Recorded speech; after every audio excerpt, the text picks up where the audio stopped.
Let me shout out the tweet. Yeah, I love how it shows up here so I can see it.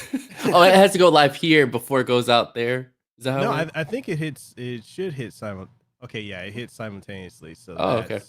that is what's up. Okay, cool. All right, and welcome everyone to another episode of Hawaii's #1 podcast, the Kasanova Podcast. I'm your host, Mekel Kasanova, and I've got the honor and the privilege of having the sensational and influential iamBrandon. Man, how is it going? How you doing today? I'm good. Thank you for having me. This is great. I'm excited. I'm super excited. So I'm glad to be here. Yeah. Cool. Like so, man, it's you. I love your energy. Like I love your personality and everything that's just coming across on social media. Like I've been following you for a while, and man, it's like you're like that breath of fresh air that we've been needing on Twitter. It's just like so many people, like so many. We were just talking about this before we went live, but like so many creators have this like. Okay, I'm gonna say, in my words, I'm gonna say like they have this sterile personality. Like, hey, follow me. Hey, I put up a video. Like, no, give me a reason to invest. Let me see some of that spice. Like, make some hot takes. Like, yeah. See, I like thinking about that. It's so funny when people say that because I when I first started actually like tweeting as like myself, I was very scared to do that. Mainly because I didn't know how people would react. But I did get to a point where I said that if I noticed people were listening to what I was saying, that I was gonna be myself, and then use that to my advantage of being like, hey, well, let me speak about stuff that I actually think is important that we need to talk about, because sometimes certain situations aren't talked about. Pretty much. Yeah, definitely. And go ahead, before we kick off the show, go ahead and plug your social media, upcoming projects, and your various outlets. Tell them where they can find you. So if you don't know who I am, my name is Brandon Stinnis, but I go by iamBrandon in the gaming world. I work for Reverb Games as the influencer relations manager. You can find me on Twitch at iamBrandon. Oh, I'm Brandon. I didn't think about that. And then Twitter at iamBrandon TV, because I cannot get iamBrandon because someone has that account, and hopefully one day he'll just let me have it. But we'll see about that. So you can find me on those. Yeah. Cool. And that's another thing too, that as a creator, as a streamer, like having that universality of your branding across all platforms, it just makes it so much simpler. Oh my god, yeah. It was like I started realizing that when I started working in the gaming industry and stuff, and being like, okay, so how am I gonna do this? My username is totally different than my real name. But my job wanted me to use my username to attract people to the job, and I felt really weird about that. So I just kind of made it simple. Just was like, you know what, I am Brandon, and people were just like, oh hi, what's your name? Oh hi, I am Brandon. Boom. I don't have to worry about anything else. It's just easy. I don't have to explain like what does this word mean, like what's this username, like oh I am Brandon. No, but it goes a long way. Isn't it crazy how like you'll build your brand or create your brand name, and then a lot of the times like there's not a whole lot that goes into it. It's like wow, you'll look back in hindsight and you're like, damn, I built my brand with that. I didn't even put that much effort. Yeah. The old name I used to go by was UGR Gaming, which was my old website. But the only reason I took it upon myself to take the name was because that I was streaming under the website's Twitch channel. So people just would call me UGR, and I would just be like, okay, I guess that's me now. So I was streaming on Twitch for a while, and I got partnered under that name too. So it's like I have a bunch of like stuff still like in my closet of just like UGR Gaming. Like I have a plaque from Twitch saying that, and it's like weird. But one day I just kind of I had wanted to rebrand for a while because I had shut down the website and all that anyway. So once I got to a point where I wanted to actually be myself and promote myself as Brandon, I came up with this very easy name, which people, it's like weird. People say it's like, oh, this I am Brandon. I'm like, no, you're not. I'm Brandon. I've done that joke a few times, as you can tell. So yeah. So I love your logo, man. For your Thank you. brand. Like, how did you come up with that? Like as soon as I came up with the username that I wanted to use, I've always been into like glitchy like effects in movies and all that kind of stuff. Mhm. So I really wanted to like for the actual logo to have like glitchiness in it and just like go by like the IB initials and stuff. If I was just like, oh Right. yeah, IB, so people will see it. But it Yeah. turned out really good. Like there was a few different variations of color back in the day that we used. Like one looks like it actually looked like a switch, like two Joy-Cons, like what was blue, what was red. And then someone showed me this just plain white one. I was like, you know what?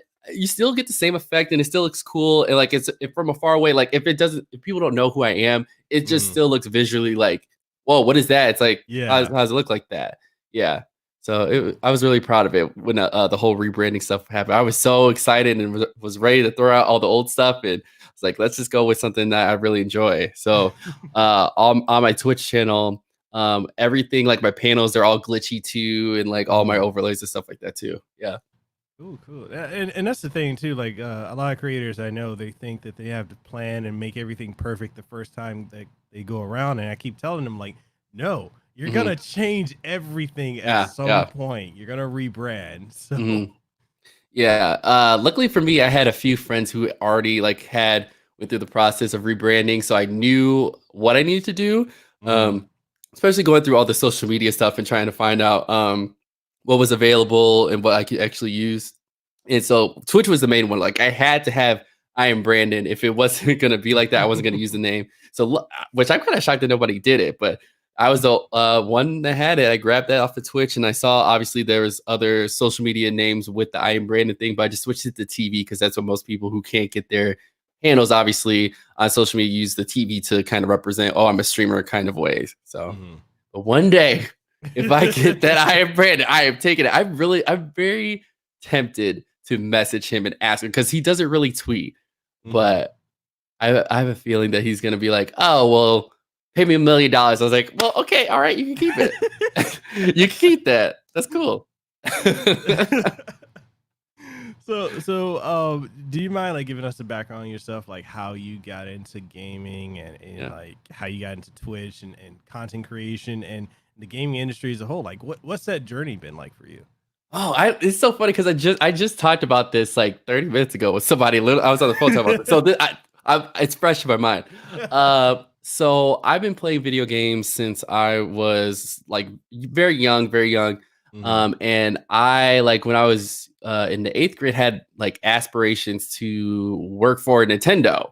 Mhm. No idea why. For some reason, I was like, I want to grow up and I want to work for Nintendo. And so that didn't really happen, obviously. But I, kind of became realistic about the goals because, like, who's gonna be like, oh yeah, I'm gonna grow up to work in video games. That wasn't a thing. No, it So I went, wasn't. yeah, Back yeah.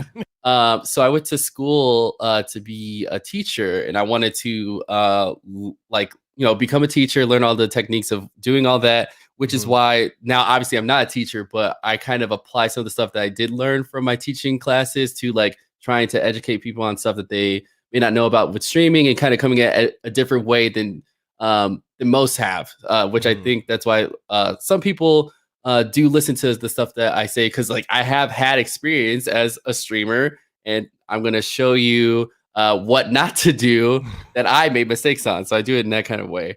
But when I got out of college, I was trying to find a job in journalism because the teaching route didn't work out. And as I was doing that, I was playing a lot of video games over the Mhm. summer because I was unemployed. So I played a lot of like Call of Duty online with friends, just a lot. Jeez, I can remember. I had an Xbox 360 and I went to GameStop like pretty much every day during that summer because I would buy games and take them back and recheck because that the 7-day policy that you could Yep, like take yep. it, and I would like try out a game, and if I didn't like it, I would go back and change it and get another game with the same money. It was really bad. But I got to experience a lot of different games.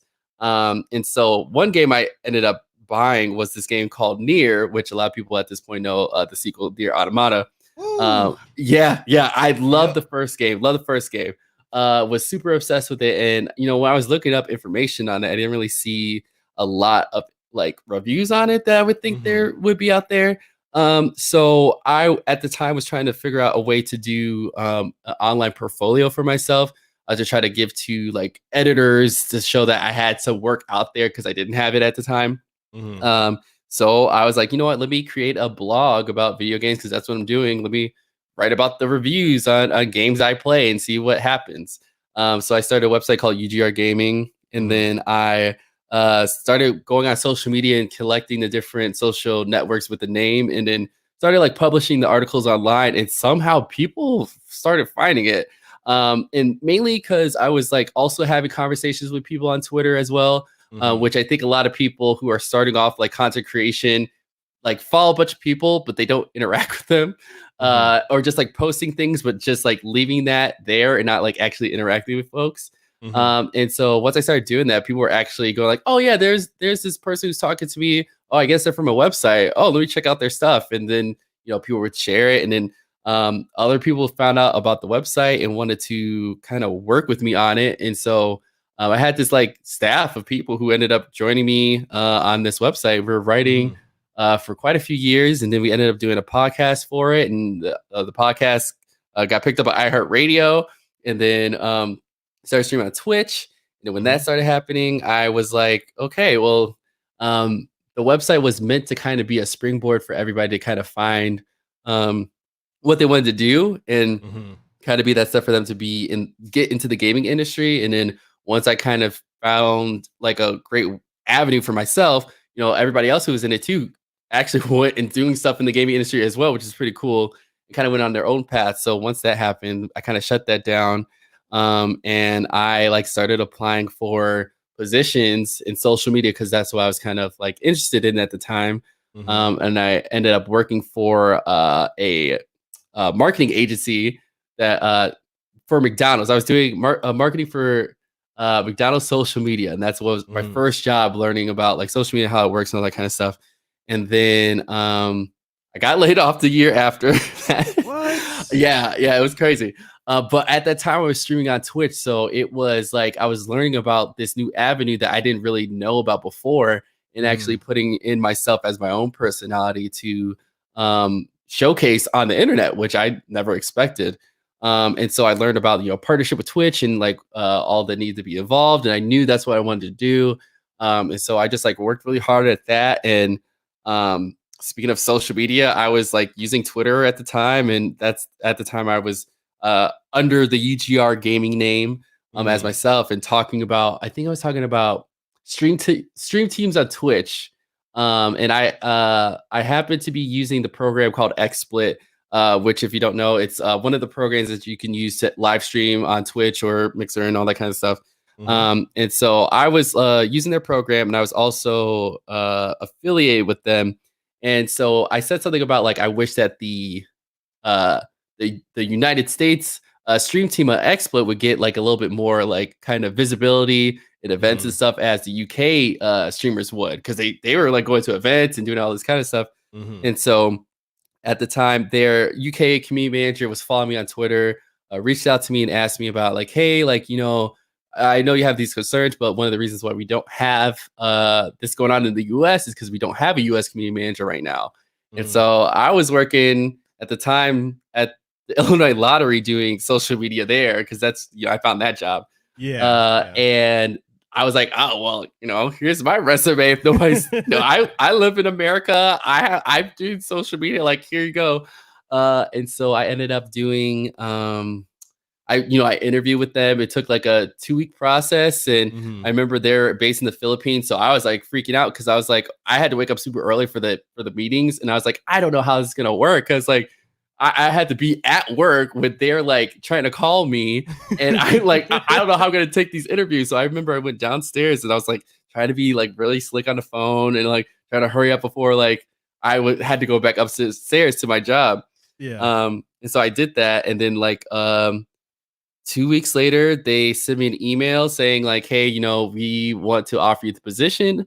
So I took it, and then literally the next day I got partnered on Twitch. So it was like I got the job working for XSplit, and then I got partnered on Twitch, and then it was the same week as PAX East that year. So I went out to PAX East, and it was like I had this new job, and I just got partnered on Twitch. And so the XSplit people were there, and they were like welcoming me to the team and all this kind of stuff. And I was celebrating being a partner on Twitch, and it was like a crazy time of my life. But that was like the first like the first job I had that like, okay, you're gonna be working in this industry, and you just need to, you got to make it quick because it's gonna go by pretty fast. And so working at XSplit taught me a lot about community management and then social media as well. But then like we were working with like, you know, in tech, but also working with different developers. So I was doing like brand deals with like Square Enix and like trying to get streamers and all this stuff together. And I was like, I don't know how this happened. Like I was like working at Walgreens like last year. How did this happen? And yeah, ever since then, I've been able to, you know, continue on and working with really great companies. And I'm really at this really great place now, Reverb Games, which I absolutely love.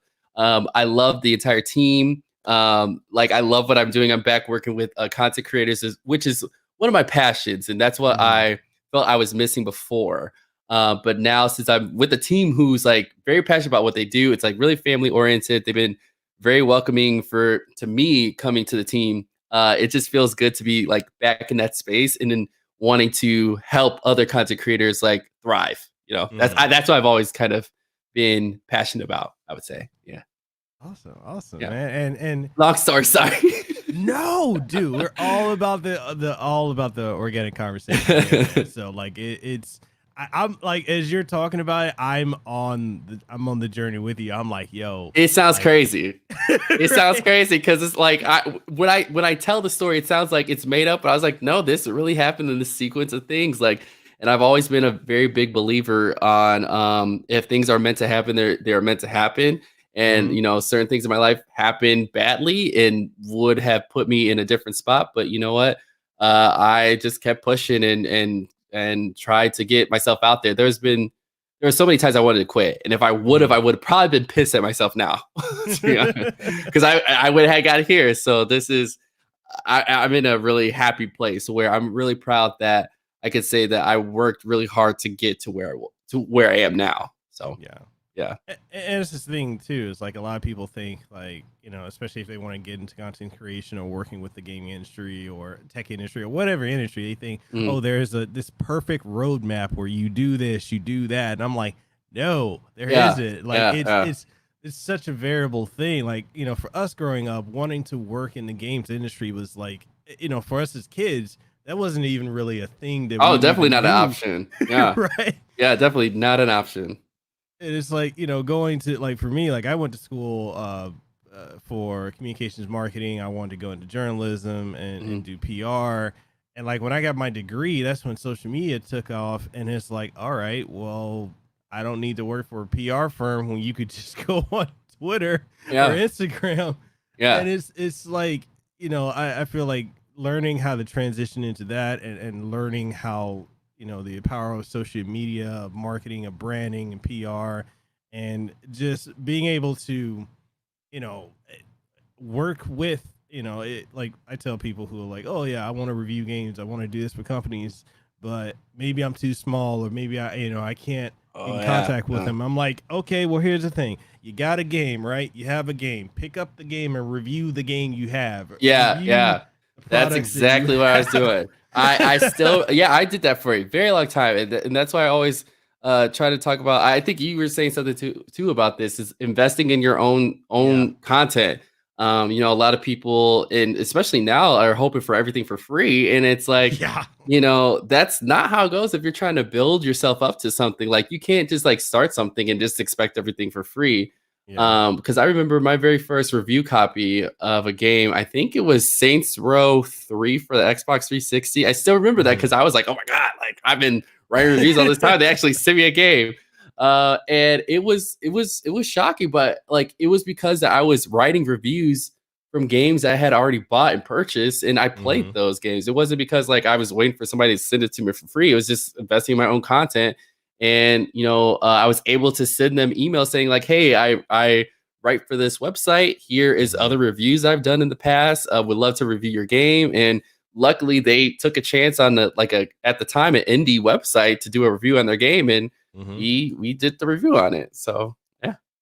Yeah, and you know, walk us through this, like, because I know a lot of content creators that are trying to find the way to work with, you know, the gaming industry.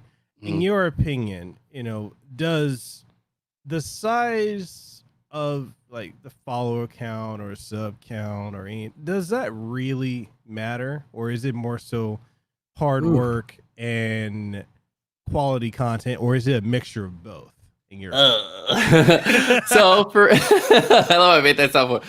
So for me, I would say it is a really good mixture of both, and it also depends on what company you're talking to as well. Yeah. Like I could definitely never go to, I don't know, like a Sony and be like, "Hey Sony, can you send me a free PlayStation 4? I stream your games. I will stream all that and they'll give it to me." That definitely won't be happening.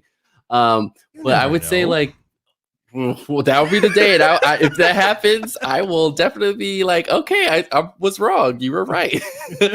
But I would say, like, just for example, for a game, I think if it's because I've seen so many promotions and activations with streamers where they have reached out to, like, I guess someone who doesn't have a huge like following, but they have a great community of people who watch them. Like, for example, I know like Borderlands 3 did that. I know Final Fantasy 7 remake recently happened. They were working with a lot of different creators in general. And the main thing about that is because a lot of these companies now have streamers working with them. So they know what to actually find. They know what kind of communities they're looking for. Like, of course, they're like there's going to be promotions with the big influencers and stuff like that, which, you know, that's understandable. But a lot of these big, like a lot of these creators that I would say I'm a medium sized creator.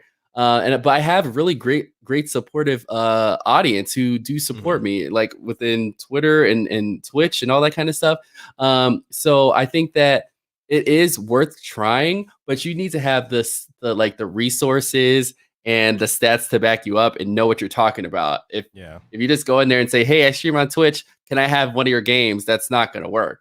And I will say from my own experience, and I'm going to say not for my current job, just to, you know, we won't put any pressure on that, but for other jobs I have worked for in the same position, I've always wanted someone who I knew was really passionate about what they wanted to do. They knew their stats of their channel, and knew what they wanted, and I could just reference and go back to their channels and just look and see, like, okay, like this person has 50 viewers in there. I have a game that's launching soon, but I definitely do want them to check it out because they're fans of like this genre of games. So I think they'd be a really great person to showcase it. And I've talked about the same concept with like even marketing agencies. Like I've talked to them before. Like the bigger people, of course, they're gonna get a lot of eyeballs on it, but are they actually enjoying it? Probably not all the time, especially if it's a game that's totally out of their genre and they're just being paid to play it and they're playing it and they don't really care.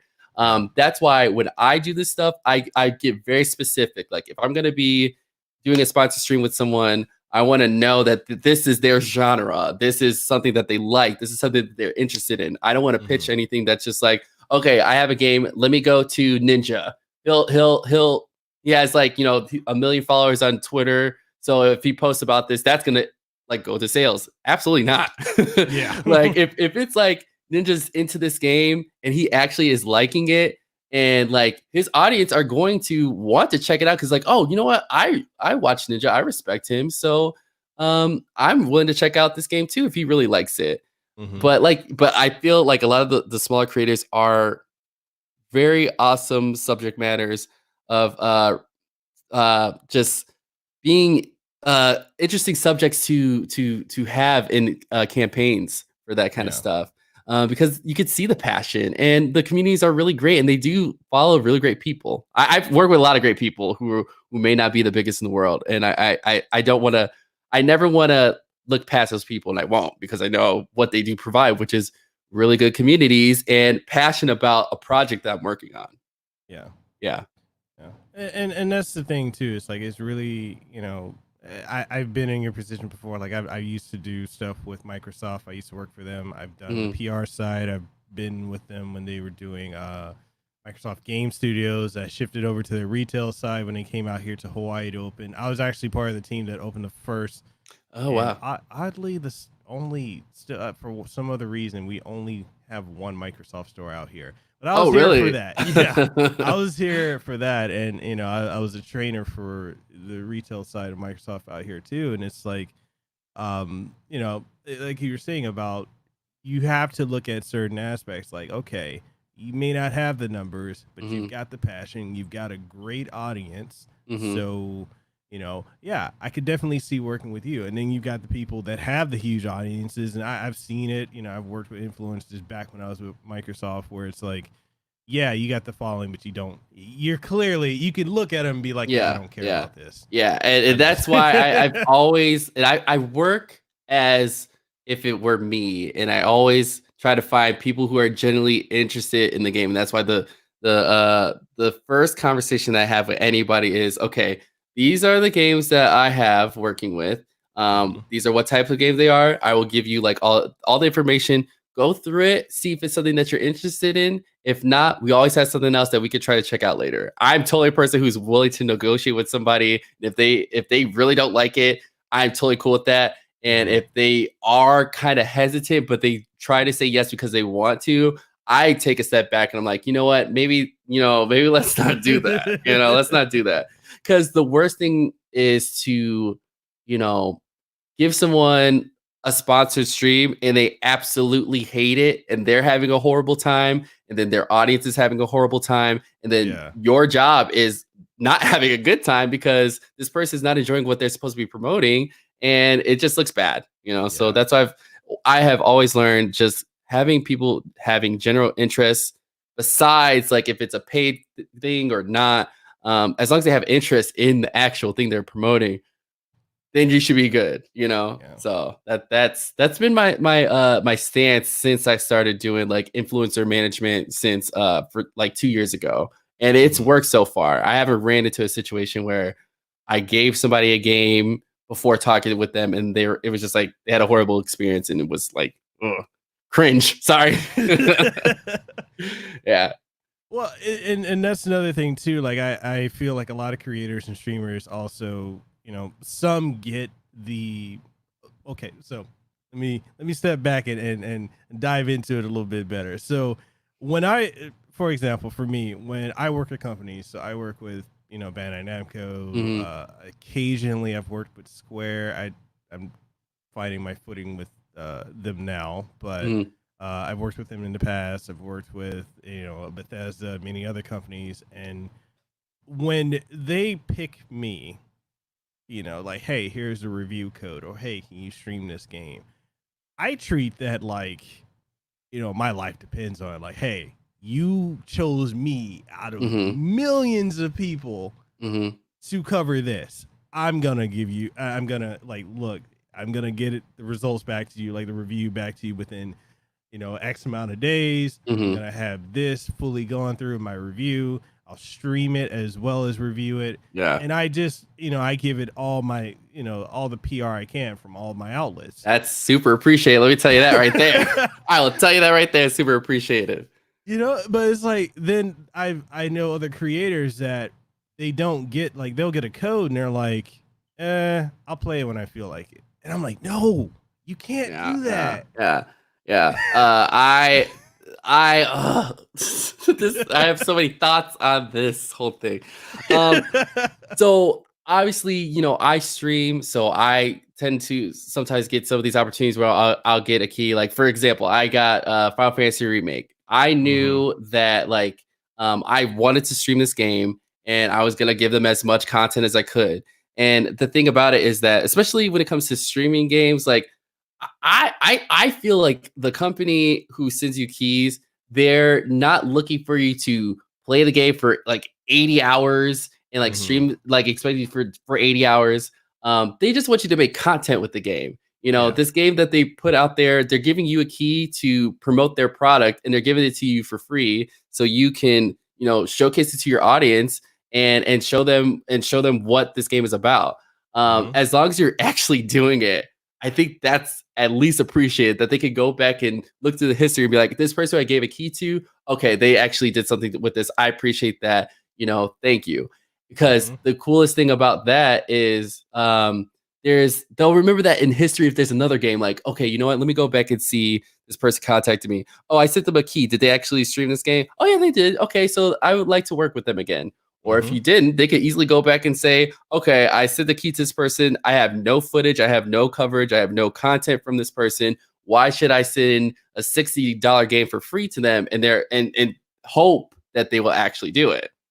So, yeah, I that's why I've always been. It's funny because I have friends who work for some of these companies, and I'm not like, oh, well, you're my friend, give me a key. It's more like I'm going to apply to you as everybody else does. And I do that every single time. And if I happen to get a key, I stream it, I make content out of it. And I make sure the next day I send them a link to the VOD. I send them a screenshot of the stream. I send them everything as possible and ask them if they need anything else from me, just so they have that information for their records if they need to do that, so they can look back and say, I sent the key to Brandon actually did it. Okay, let's consider it for something else. And I've gotten other opportunities just by giving back feedback and responding to them afterwards, because I wouldn't say you have to go back and do all that, but it's appreciated to the people who are actually needing that footage to go back to their bosses and having to show them these are the people who actually streamed our game, and this is why they were worth the argument to have them involved. Yeah.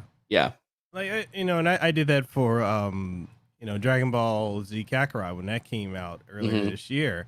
I'm friends with one of the guys at Bandai Namco, and I texted him up and I was like, hey, is there a form? Because typically it's like a form you fill out and whatnot. I'm like, hey, is there a form that I can fill out for the game? I really want to cover it, but if not, I'm gonna go pre-order it, just in case, because I'm still gonna cover it anyway. And he's like, bro, what's your address? I was like, oh, okay, here it is. And next thing I know, boom, he sent me the collector's edition. I'm like, is it back there in the? I'm trying to see. Is it back there somewhere? No. I got it in my other room. I got it. In my other room. This whole wall here is purely from things that have been sent to me. I do love the Resident Evil 2 and 3. I am jealous because I did pre-order that, but I didn't get it because I was moving, so I did. I was too scared that they were gonna drop it off at my old address and I wouldn't be able to get it, so I canceled it. But it's okay. I still get to play it eventually. But even with that, with them sending stuff to me, I still I don't want to abuse that. I'm like, look, I still want to go through the process the way everyone else does. Yes, I'm going to cover content, but there may be somebody who may be more deserving of it than me. And it's like I was telling my friend at Bandai Namco, even my friend at Capcom that sent the stuff to me. I was like, look, I'll still fill out the form. And they're like, no, Mekel, you're good. We got you. I'm like, no, just Yeah. I always think it's in good graces in general, because especially there's people in the industry who they change jobs all the time. I've changed a few jobs in the last few years, and if they're at somewhere else, they're gonna remember that you actually responded and did content on stuff that they did, so they might want to work with you again on a different project. Yeah. I always try to think of every opportunity could turn into something else in the future, so that's why I treat it as such. Yeah, definitely. So speaking of which, let's what's a normal day like for you in your current position? Walk us through it. Okay, all right. So I obviously am working remotely because of all this coronavirus stuff that's happening. So our whole team is working remotely. So basically, there's a lot going on right now. My job is working on different types of titles for our agency. So there's a lot going on. So I'll have, I'm in meetings a lot most of the days. And then I'm also checking out creators who would be good for the upcoming titles that we have activations for. So I'm always looking at people, scoping out people, going to different platforms, learning about them. And then you should see, I have a Google Drive of just 80 different lists of things and all this over things and what I want to do. But just like, going through work meetings and then searching out content creators and then thinking of like different activations that would work for people. Because I had to also be on the marketing side of our company as well, helping out the marketing team with, hey, so we want to work on this game. Like, what are your ideas that you think that would be good for streamers and having them stream the game? So I had to come up with those ideas as well, which I love that. I love being a part of like the whole gaming publishing process, because I get to see the behind the scenes and the understanding as a streamer, being like, hey, like if this happened to me on stream, or if I like was streaming this game, I would love if this happened, and then giving them that feedback back, and seeing that later on happening a few months later and people experiencing things I was talking about as an idea, which is something pretty cool. So I do that for, in meetings all day and doing my usual work stuff and scoping out content creators and all that kind of stuff up until 7 o'clock ish, depending. Sometimes ish. Yeah. Cause we do have some meetings with people who are outside the US. So we have to deal with time zones and stuff. So that's always fun. Yeah. I mean, I'm awake at all hours, so I feel like, it is what it is. But yeah, I give myself like a 2-hour break, and then around 8 o'clock I start like, I finish eating and I start getting ready for stream. So then I start streaming around 9 p.m, go until around 12 midnight. And then after that, I do the usual after stream stuff, like posting like some funny moments on Twitter, going into other streams I haven't been able to visit, just doing like kind of collecting things I missed on social media while I was streaming and stuff. And just I go back to sleep and start it all over again. It's just like a cycle of content creation, and work and streamers. I feel like I'm a 24-hour clock in this, just dealing with streaming until it's Saturday and Sunday. I've tried to stop that recently so I could just like take a break from it. But I love being on the clock and just always invested in Twitch or Mixer or whatever. Just like being involved in these streamers' lives in the behind the scenes. They sometimes don't even know I'm involved, but it's really cool to check out these people just to see what they do, and then be like, hey, you know what, you are very unique. I think you'd be perfect for this opportunity I have, and just like have that in the back of my head, and then later on come back and be like, hey, we have this opportunity. You'll be perfect for it, kind of situation. So yeah, I do really like being on this side of the industry and then working with streamers, and being a streamer myself. I know what kind of things they like and how to approach them, and because I actually watch their content and know that what they're into. So yeah. It's like, even when I reached out to you about coming on the show, and I was like, hey, you want me to send you some links to some of the stuff I've done? You're like, oh, I've already looked at it. Oh yeah. I was like, what? yeah. I see it. I'm such in a mindset of like, when people reach out to me to do certain things, I just look into everything right away just to make sure, because like sometimes like there'll be if I get a podcast request, I like to know like where it's gonna be posted, or is it like up to date or current, and how the interview style is, because like not every podcast, like I don't think that I fit every podcast. Like someone might be interested in talking with me, but I don't think there would be like a good conversational flow with every person. So I tend to look at that, and then I try to make sure it just fits all parties, because I would hate to go on someone's show and then it just like not flow at all. That's really awkward. It hasn't happened yet, so we're good. So we're good so far. I feel great saying that confidently. No, and that's the thing too, is like, when I reach out for guests, like I always try to make sure that it's like that chemistry, because even like when I have the voice actors and gaming industry people on, I'm like, I know you guys get asked a lot of the same questions over and over, and I'm like, okay, I'm gonna get the prerequisites out the way, but let's talk about you. What do you like? Like, let's dive into it. Like, and like a lot of the voice actors I've had on, like you could tell like when from the start of the interview, like how they're like this, and then by the end of it, they're like, man, let me get a drink. I'm yeah. I can totally see that. That's why I'm glad to be in the position where I don't, I like my work is also a part of like my streaming personality stuff too. So it's not like too separate. Because like I mean, work brings it up all the time, like about streaming stuff. Like sometimes I'll post something and they're like, "Hey, Brandon, how was that?" And I was like, "Oh, y'all saw that? Oops. I didn't know y'all were watching that." There's been so many instances where there's been.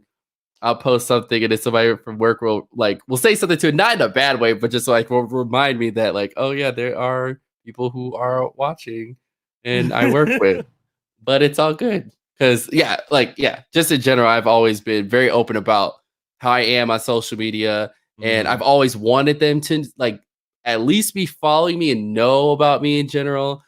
So luckily for Reverb, some of the people who worked for the team and have worked for the team in the past and like references like already knew who I was. So they are already prepared for the person that they're going to get.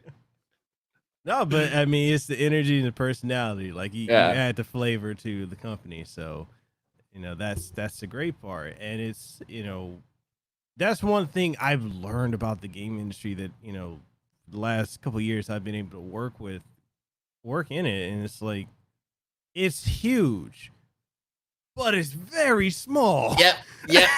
That is so true. It is so true. Like, I talk about that all the time.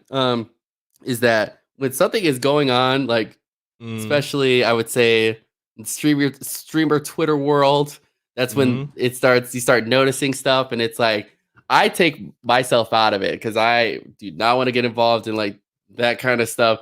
But it'll be like, okay, well, I don't want to work with you. I don't want to work with you. I don't want to work with you. Because like I've had conversations with industry friends before, and it'll just be like, we'll send a message, be like, do you see what's going on over here? And it's like, yeah, I see that. And it's like, okay, just want to make sure you saw that. All right, cool, great. So that's why I have always tried to tell people that you have to treat like your social media, especially Twitter and stuff, as your resume, because people, even if you don't directly follow someone, people will see your tweets on like somehow on their timeline. I get that all the time where people will be like, I don't follow you, but I see your tweets because someone liked it. And it's like, oh, like hopefully I wrote something good, because if it was, hey, but yeah, it's just you just people are gonna look and know like if they want to work with you or not. And I personally in the past like have had to not work with people because of like really controversial hot takes that were gonna jeopardize like working with them in a company kind of aspect, because it's like you can't work with somebody who's saying certain things about certain types of streamers, and that looks bad for your company. So hey, I saw that as a person reading through Twitter. I can't work with you. Sorry, pretty much. Yeah. And it's just about protecting your brand, both as an individual and as a company. And on the other side, as a content creator and a streamer, you have to like. I'm not always the best at this, but I'm not either. So I've had to tone it down a little bit. So I have learned. Learned it. You've had those moments where you're just like, someone says something really stupid, either to you or just out public, and you're looking at it, you're like, "Woosah." Yeah. I will say the mute this conversation and the mute button has been a blessing in my life. I will say that. There have been so many times that I've written something that I know most likely it's going to be taken out of context, but I'm not deleting it because I know it's not like bad. So I just mute it, because if it blows up, then it comes in the people who are just like wanting to be obtuse because like they want to be opposite of what you're saying. So there are always the people in the press this to read more replies all the way down below. So I usually will let it sit for a day, and I just go through that and like just find the people to the block. I'm just like, okay, you're blocked.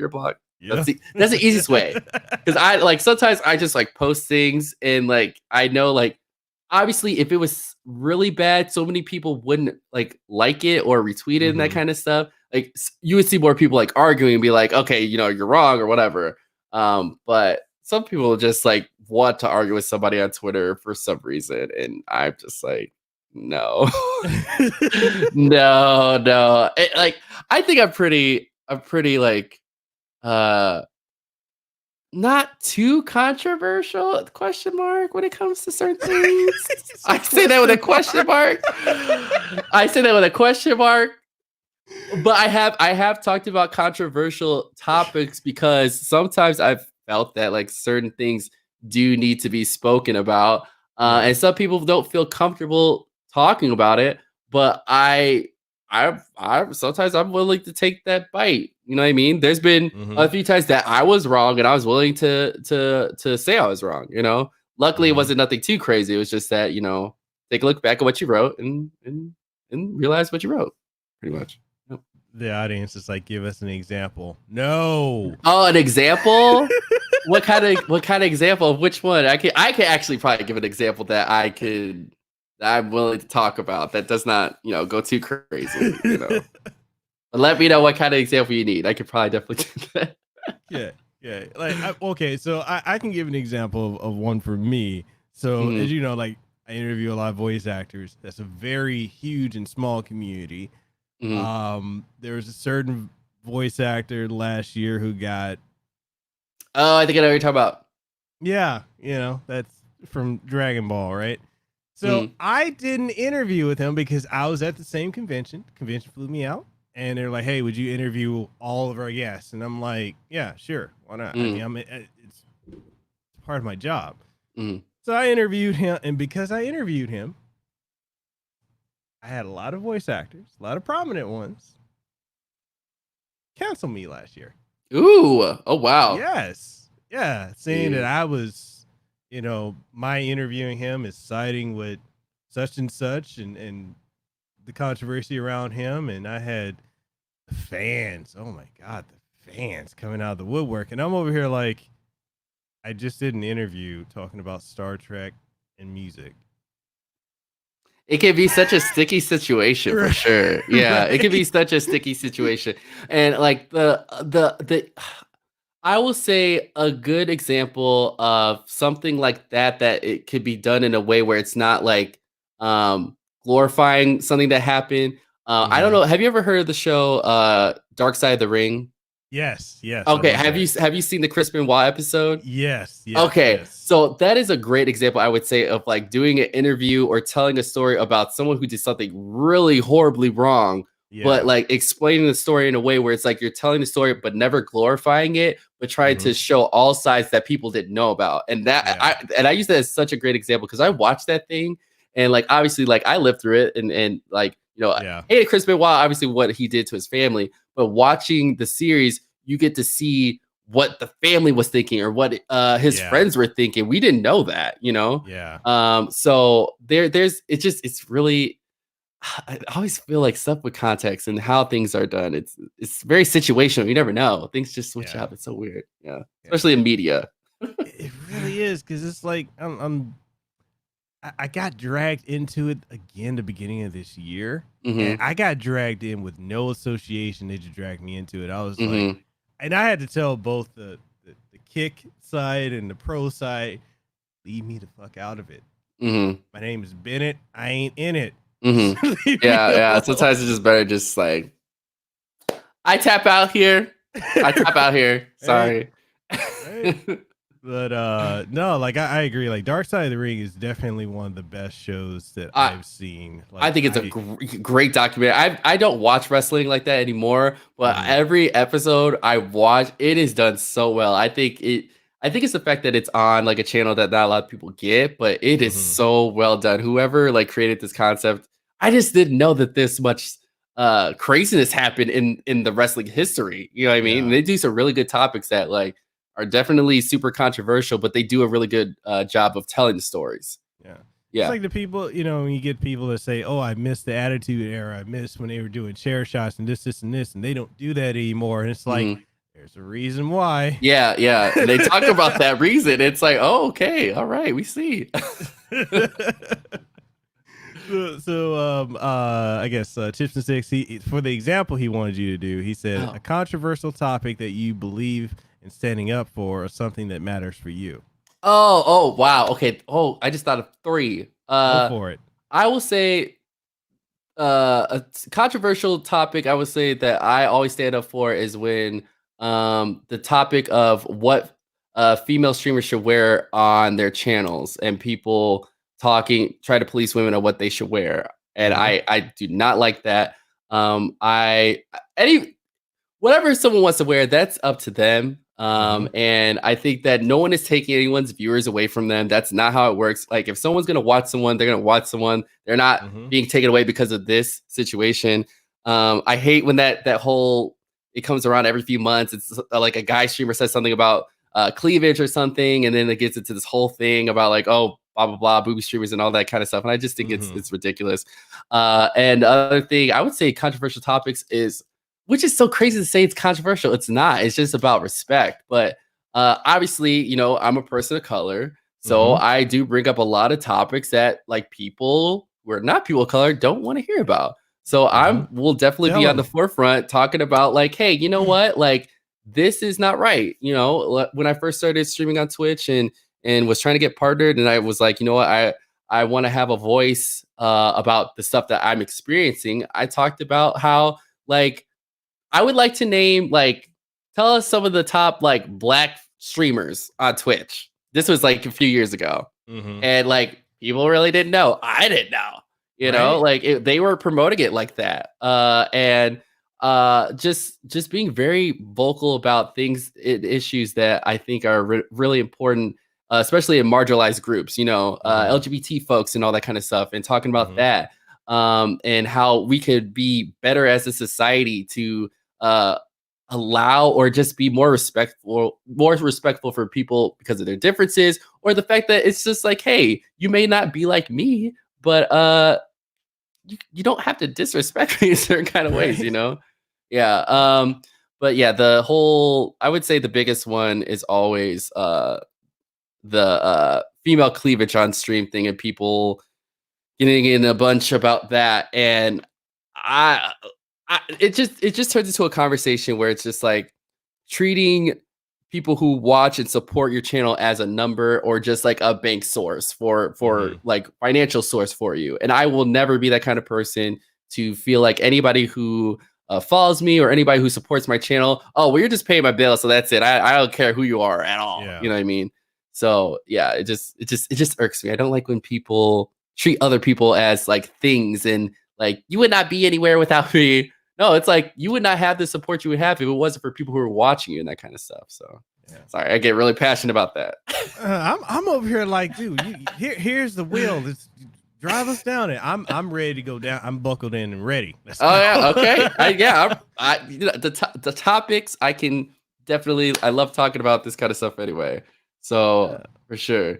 But I am very vocal when it comes to just LGBT folks, people of color, marginalized groups, you know, respecting women in gaming. It's just so weird saying that. Like, I don't know why it's such a crazy thing. Like this whole, like, why, I don't know. I don't want to get into that because it could be a really big rabbit hole we can get into, but like just respecting women in gaming, you know what I mean? Yeah. I want to see more of that. It's really sad that it has to be like, we don't see enough women be respected in gaming. It should just, we should. You know what I mean?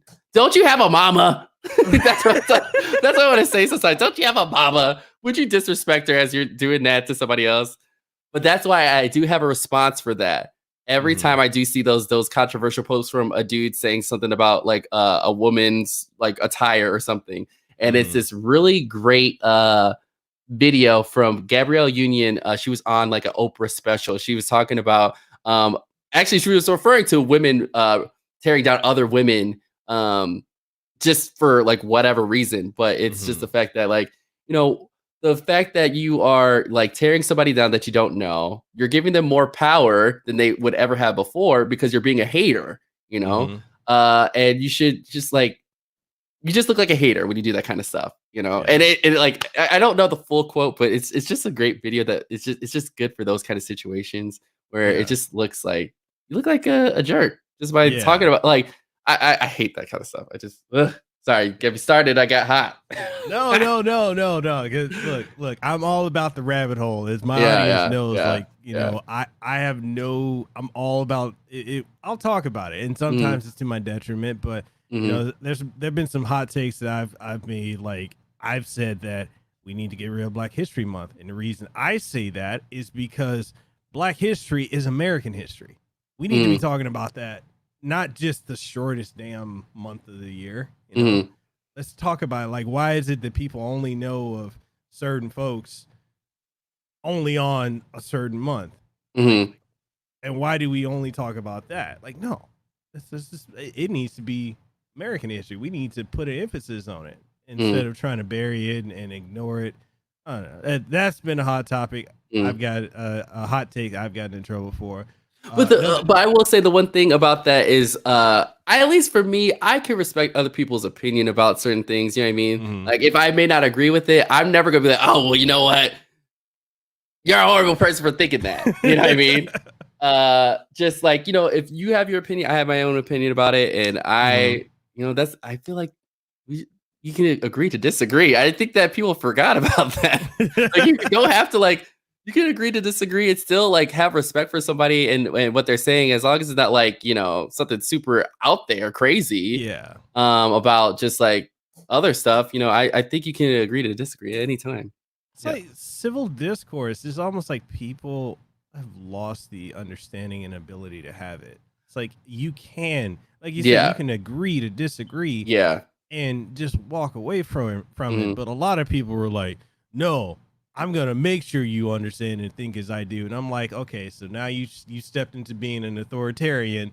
Which chill. that is so true. Now, I have thought about this a lot, that it makes me kind of, I guess not scared, but also, like, it's weird that we live kind of in a society that people aren't allowed to make mistakes anymore. And I will say this real quick, like, specific mistakes, yes, like if someone gets canceled, whatever, okay, certain things, yes, but like there's been a lot of situations where someone has made a genuine mistake, and people do not allow people to learn from their mistakes, because it's like, oh, you messed up, oh, you're canceled, now it's over, like, we're not supporting you anymore.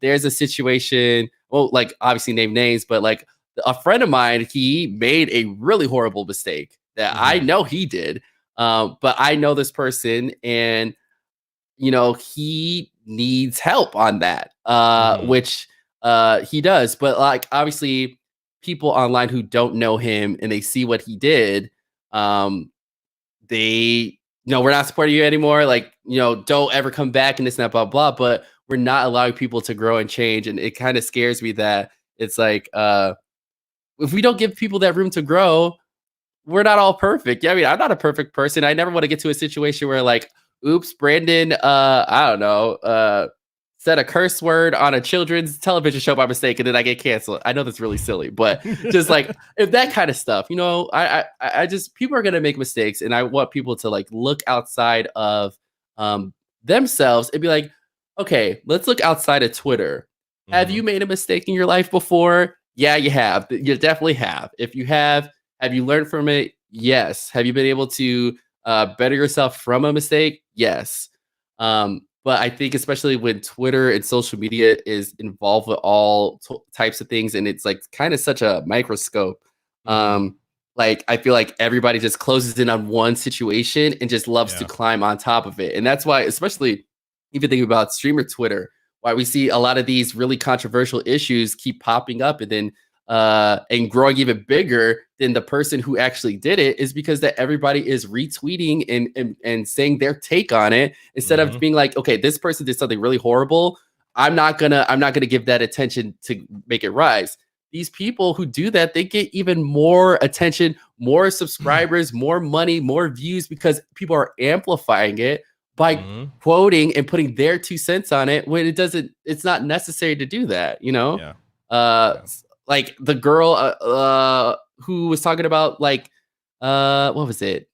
Her subscribers and all that. And that the girl was talking about her subscribers, and that, like, if you're not subscribed, it, like, you don't matter or something like that. And I wrote a tweet the other day where it's like, look, there's going to be people who are into that kind of stuff. Like, not every streamer on Twitch is going to be a very positive person who is like caring about their community and all that. We're all not like that. That's the beauty of Twitch, is that we are all different and we're not all the same. I mean, of course, like, we want to promote the positivity and community that Twitch has, but that's not every streamer on this platform. And there are streamers who are out there who do very outrageous things, and they have an audience for that. And so when this gets seen by like multiple people, then it turns into a whole like recycling thing of telling people, like reminding people, well, I'm not that person. I will not treat you like that. You don't have to do that. If you're that person, don't. If you're your person, and you don't have to. You're not like treating people like crap.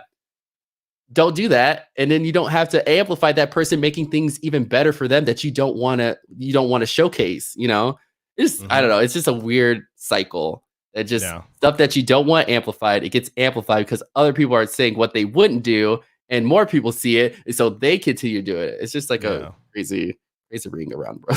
It really is, and you know, to touch on something you said earlier, that I'm trying, you know, and it's something I'm seeing more of, but there's the stigma with, like, you know, female streamers and girl gamers, and you know, for me growing up, it was incredibly rare to ever see a girl that was into video games. So like when I see it, I'm like, yo, that's hot, that's cool. But you know, I've seen more, and I'm not sure if this is a hot take, but I've seen more women like put other women down for gaming than I've ever seen guys do. Oh, really? That's interesting. You know, and that's just only from my from what I've seen, you know, both, you know, here in Hawaii, you know, Memphis, Tennessee, and around different places I've lived. That's what I've seen. But, you know, and that's not to say that it doesn't happen on the opposite end with guys trying to cancel women, but it's, you know, I get it, because gaming has historically just been marketed towards men. But like, I don't understand, why is it so controversial, you know, that women are into gaming? Like, why do people find that so, you know, you like the gatekeeper type people? Yeah. I don't get that. Yeah. It's for me, like what I'll say, like, I definitely have had the perspective that you had, like, growing up as well. And the beauty that I've loved about working in this industry is that it's definitely introduced me to like a lot of female gamers, streamers, networks of female gamers and streamers, where it's just like, I will always amplify that at any point that I can, because there's some people who literally just don't know, but who don't know, like, you know what I mean? Like, like, you know, people just don't know unless they actually see it. And that's why I don't tend to get like upset if someone's like, I don't know any girls who game, because people may not know. But if it's like you're generally asking, like, here's a network of girl gamers who game, you know, and or stream, like, check them out for sure. It's the same where, like, I don't know people of color who stream. I could definitely get that, because discovery on Twitch is not the greatest. So I could definitely understand that. That makes a lot of sense. But it's like, you could also, people could do the research too. You can look it up. Like, you know, there's like some really great organizations out there, like stream teams that like definitely showcase like all sorts of groups, where if you just do the research, especially now since, you know, we have Google, that you can find these groups. But I definitely understand from your standpoint of having that thought process before, because like when I was growing up, I didn't know too many girls who played video games, and I've been very blessed to have a lot of female friends who play video games, which is pretty cool. Yeah. No, it's like, you know, with like with my wife, who's actually in the chat. Like, hi. She's a fan of yours too. Oh, like, well, hello. Like, right.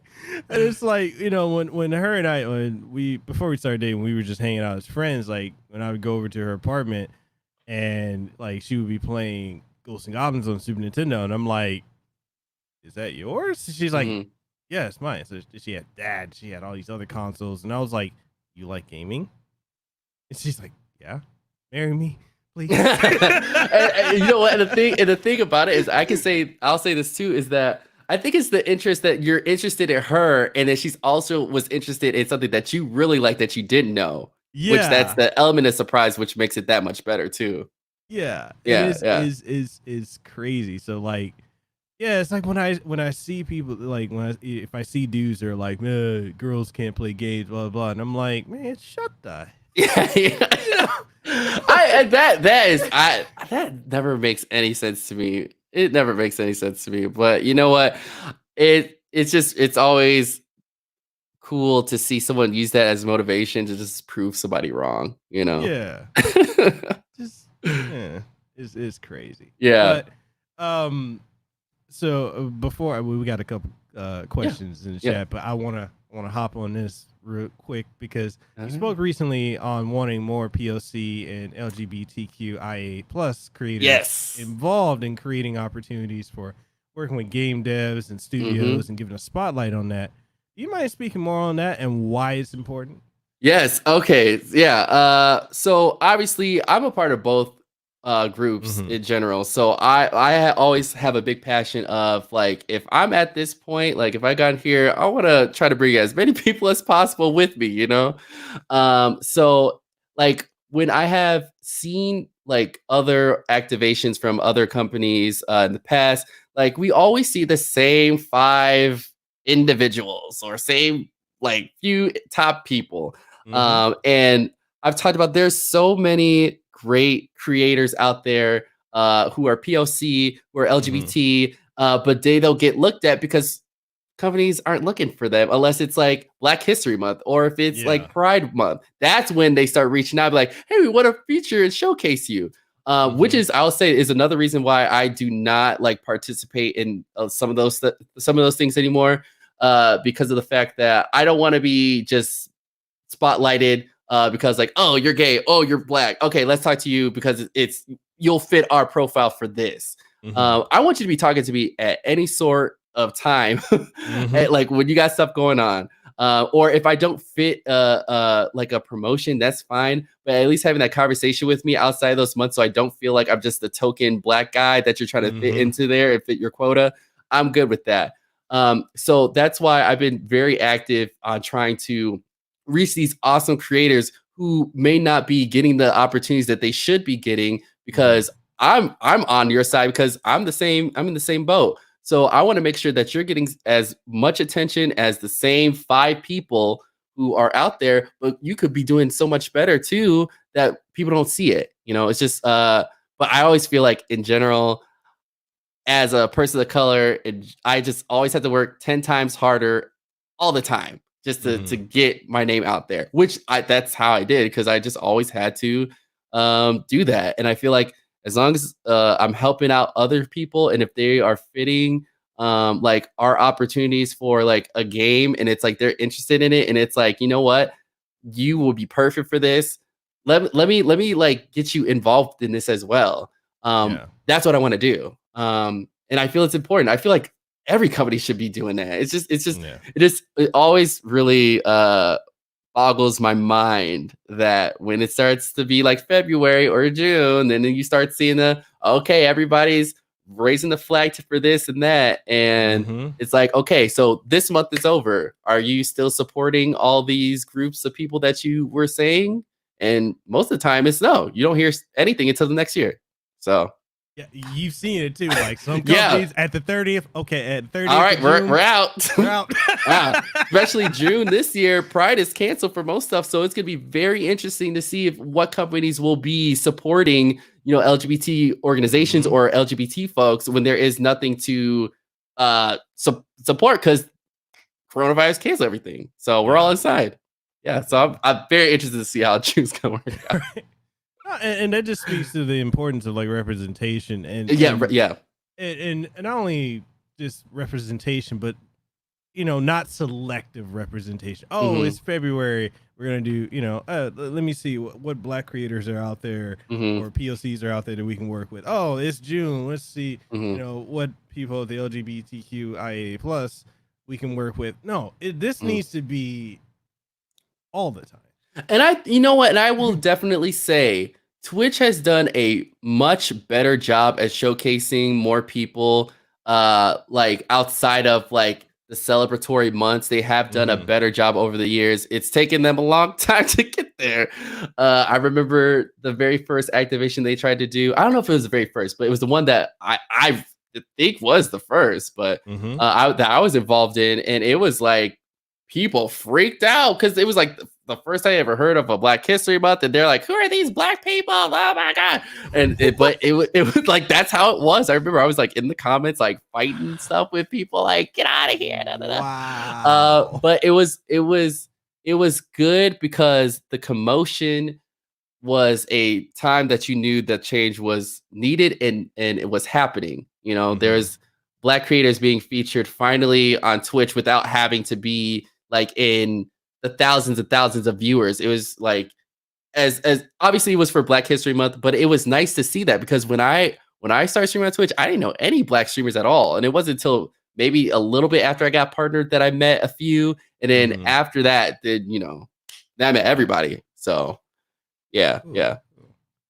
It's like when I was on Twitch for years, and I think the only thing I managed to do is make affiliate. I almost made partner, and I was like, I gave up. I kind of kicked myself for that because I wish I'd stuck with it.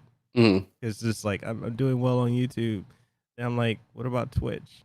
Stop doing Twitch.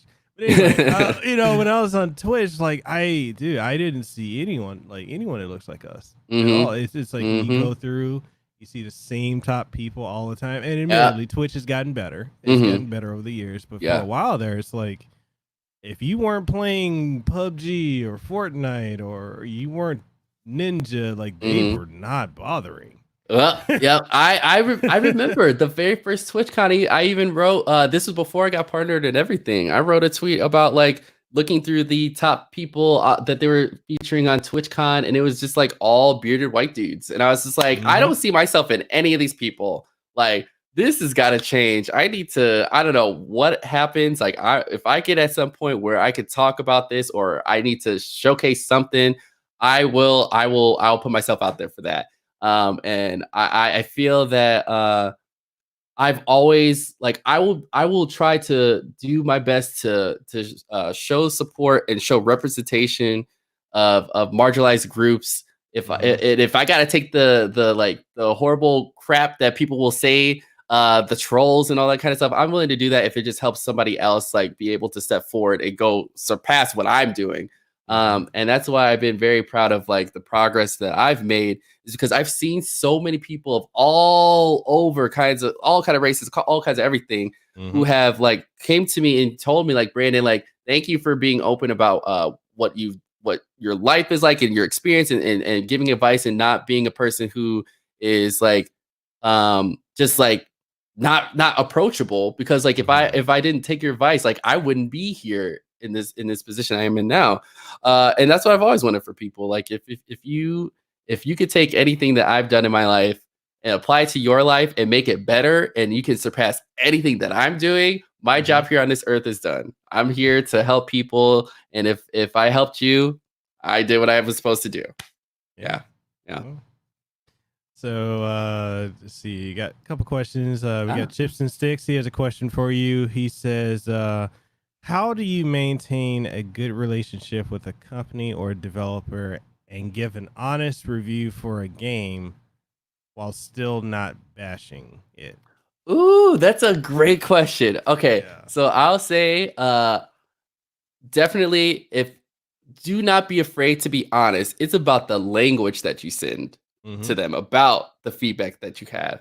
If it's like, oh, this game fucking sucks. Oh, I wasn't supposed to curse. Can I curse? Yes, you can. Oh, okay. No filter. So if it was like, this game fucking sucks. Okay, why? Can you tell me why? And it's like, oh, it just sucks. Oh, okay. But no, like, you could definitely be critical about a game and sending like feedback and explaining why. And a lot of that feedback, developers want to know, because sometimes there will be stuff that is like, say if you're playing on a PC game and you're experiencing like a really horrible glitch, and they may not have seen that in their testing, which I would hope they would, but like sometimes that does happen. That's why there's bugs and patches and stuff. but like you sending feedback and be like, hey, like I experienced it in the game. Here's like a clip of this happening in the stream. Could you check this out? But I really like your game. It's just all about just the language and being respectful, but you don't have to be so like, you know, if I say something bad about their game, they won't work for me anymore. That's definitely not the case. Like a few months ago, this is a good example. A few months ago, I was playing this game that had just came out. I had like reached out to them, was really excited about playing this. When I streamed the game, it was bad. It was really bad.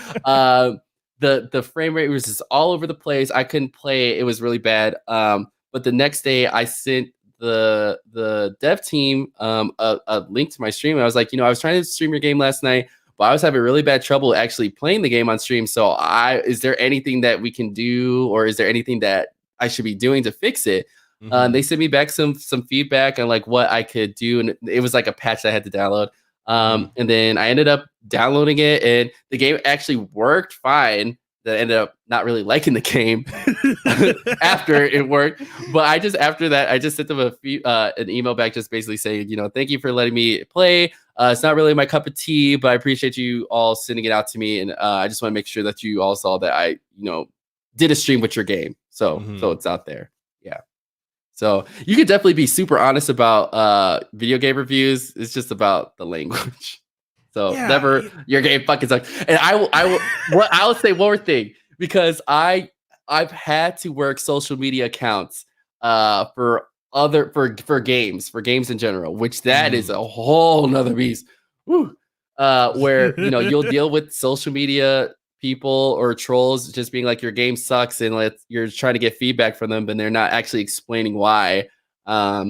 So that's just something that just pops in my head. It's like, your game sucks. Okay, but can you tell me why so I can fix it? Because the devs won't know what they need to fix if no one's actually giving back feedback. So sorry, that was a long-winded answer for your question, but yeah. No, and I've had that situation happen before where I've got games that I'm like, yo, this is shit.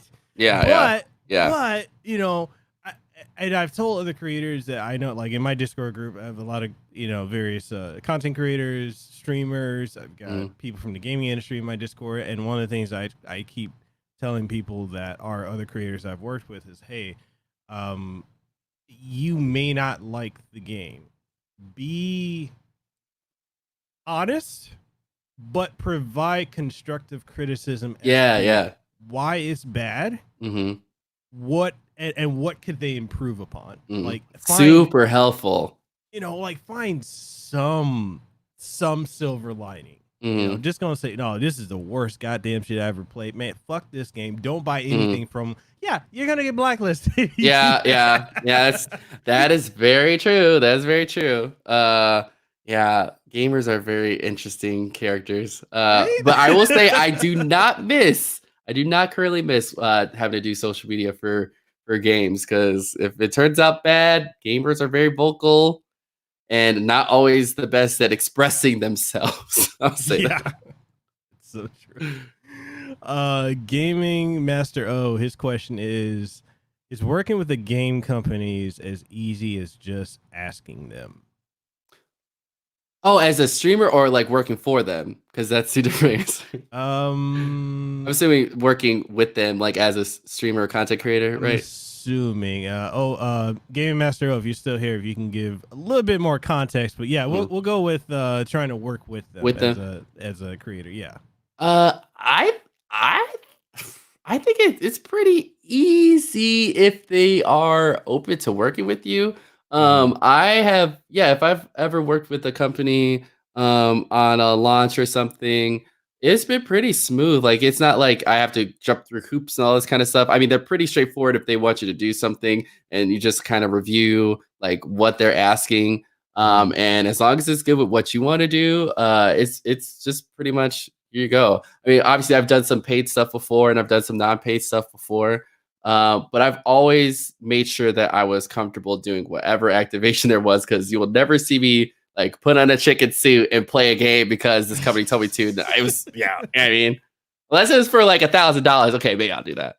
But if it's like, you know, I just got to be very comfortable. But I think working with gaming companies is pretty easy as a creator, as long as they, you know, are open to working with you, and they don't really ask that much of you, to be honest, besides like actually putting the content out there. Yeah. Oh, okay, so he said all the people that dissed Destiny as a content creator. Ooh, wait. Like if people were content creators and they like wrote like Destiny sucks or something, and we're trying to work with them on like Destiny 2 or something like that. I think that's where he's going. Okay, I'll give an example. Okay. Resident Evil 3 remake. That's a good example because I can talk about that. Dude, I got so much shit from people who said, "Oh, I watched such and such's review, and they said not to buy it. It's not worth it. It's not this. It's not that." And I put out a review, a positive. I'm like, "Hey, here's some of the bad sides."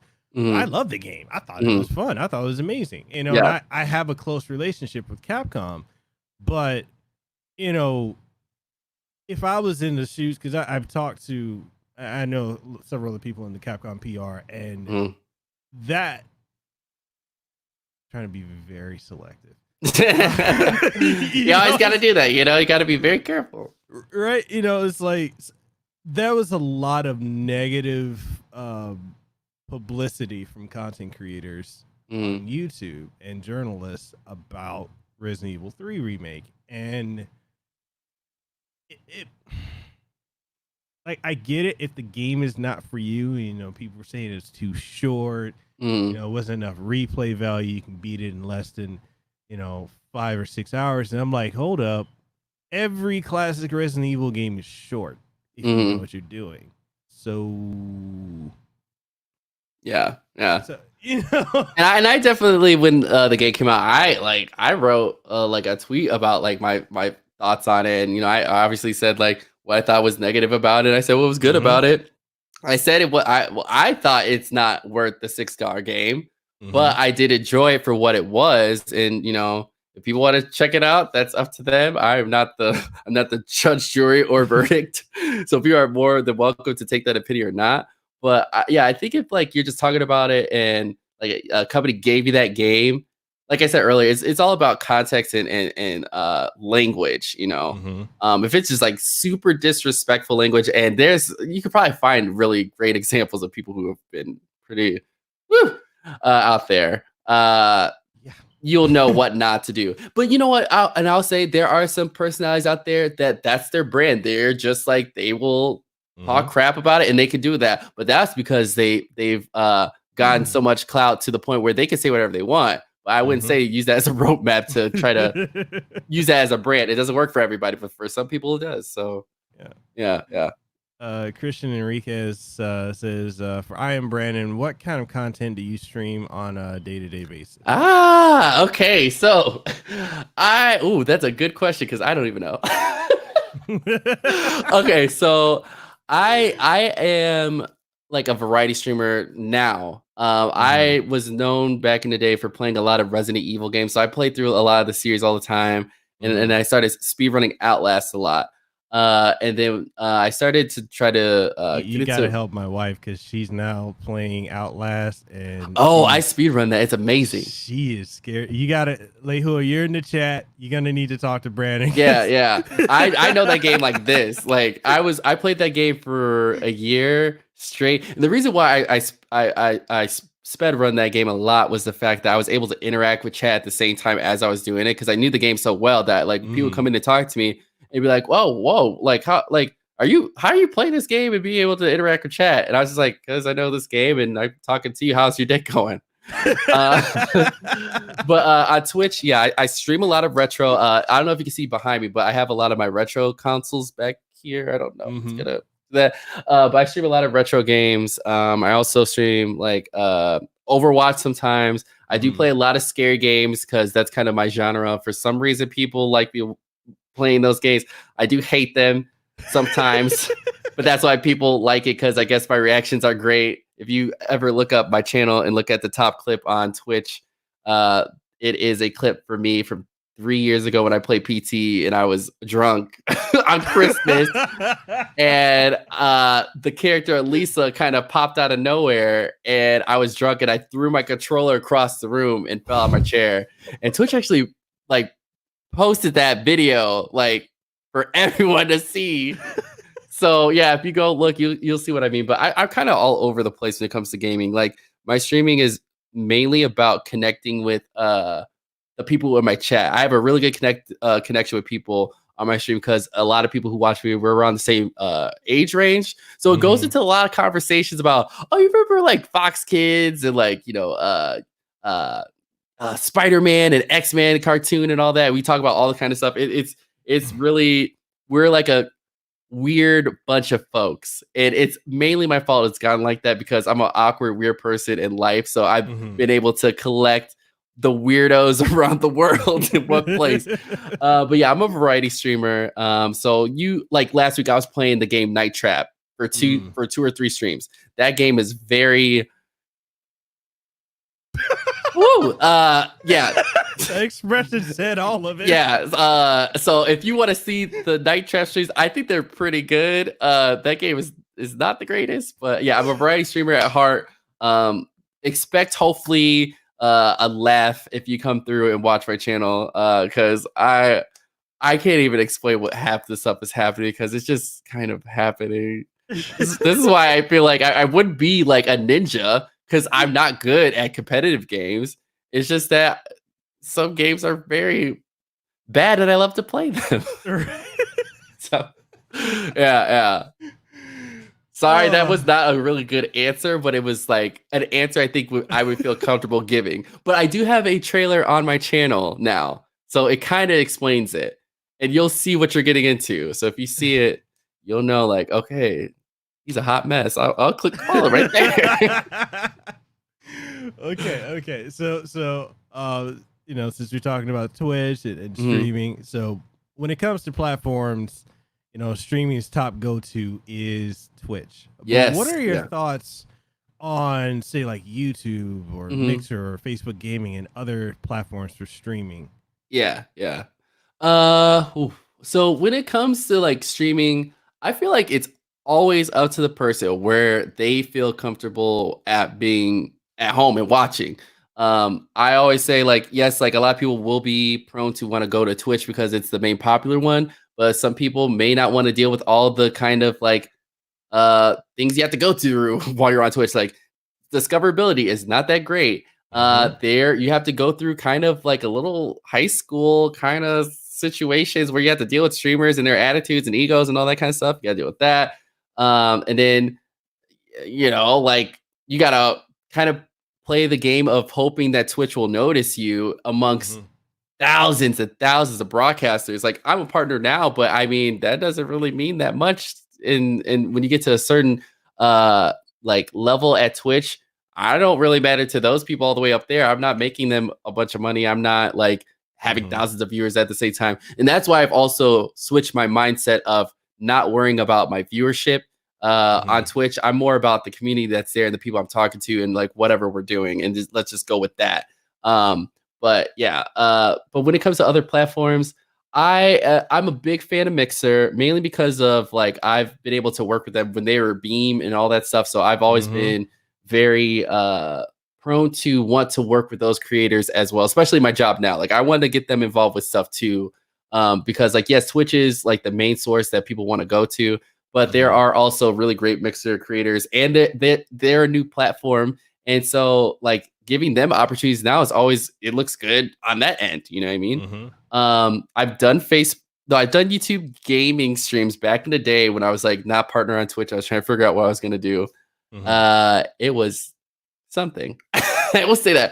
It's still trash. Okay. It's something. And Facebook, Facebook gaming, I think they have a horrible UI. It's really hard to find streamers. I don't know how that platform has survived so long without having the discoverability that it does not have at all. I do have a lot of friends who have moved over to Facebook to help like bring awareness to their platform. But they're really popular in like non-American countries.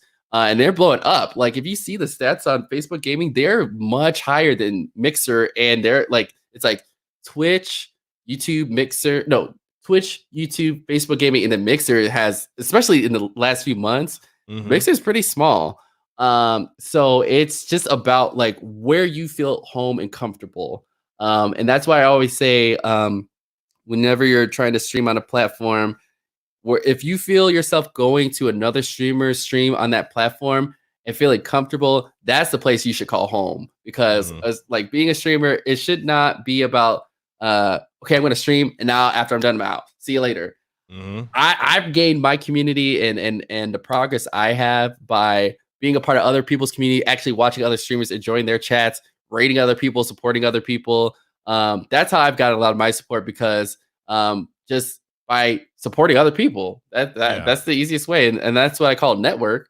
But I mean, sometimes I really like a streamer. I think they're dope. I think they're funny. Like a lot of my great friends now are streamers who I would go in their channel and I thought were hilarious, and I've been supporting them like before they got partnered. And when they did, I was like, damn, like I'm gonna make sure I support you and raid you and all that kind of stuff. So yeah, I think it's wherever you feel comfortable at being at home. Obviously Twitch is the most popular one. And I personally would not leave Twitch myself because I built too much stuff on this platform to just like up and quit at this point. But I mean, if Facebook Game was like, oh, we'll pay $1 million to like switch over, it's like, oh, okay, see you later. All right, Twitch, y'all ain't pay me that much. Right, I'm out. Yeah, I pay me $1 million to be streaming over here. I'll go do that over YouTube. I'll talk to my mom if I have to. Be like, give me that Ronda Rousey deal. That works. I'll take that. Right? I'll take that. No, but to touch on that, and yeah, Facebook, no, YouTube gaming still trash. It's trash for this, and I'm only gonna say that, and I've already been demonetized. If I breathe, YouTube demonetizes me. Ooh, I hear YouTube. I have a lot of friends who are YouTubers and have like switched over to Twitch just because like things are very thickety. Yes. So yeah, I would not like to be under that constant like, oh, I don't know if like my post contest is gonna happen. That's a little too scary for me. Right. A little too scary for me.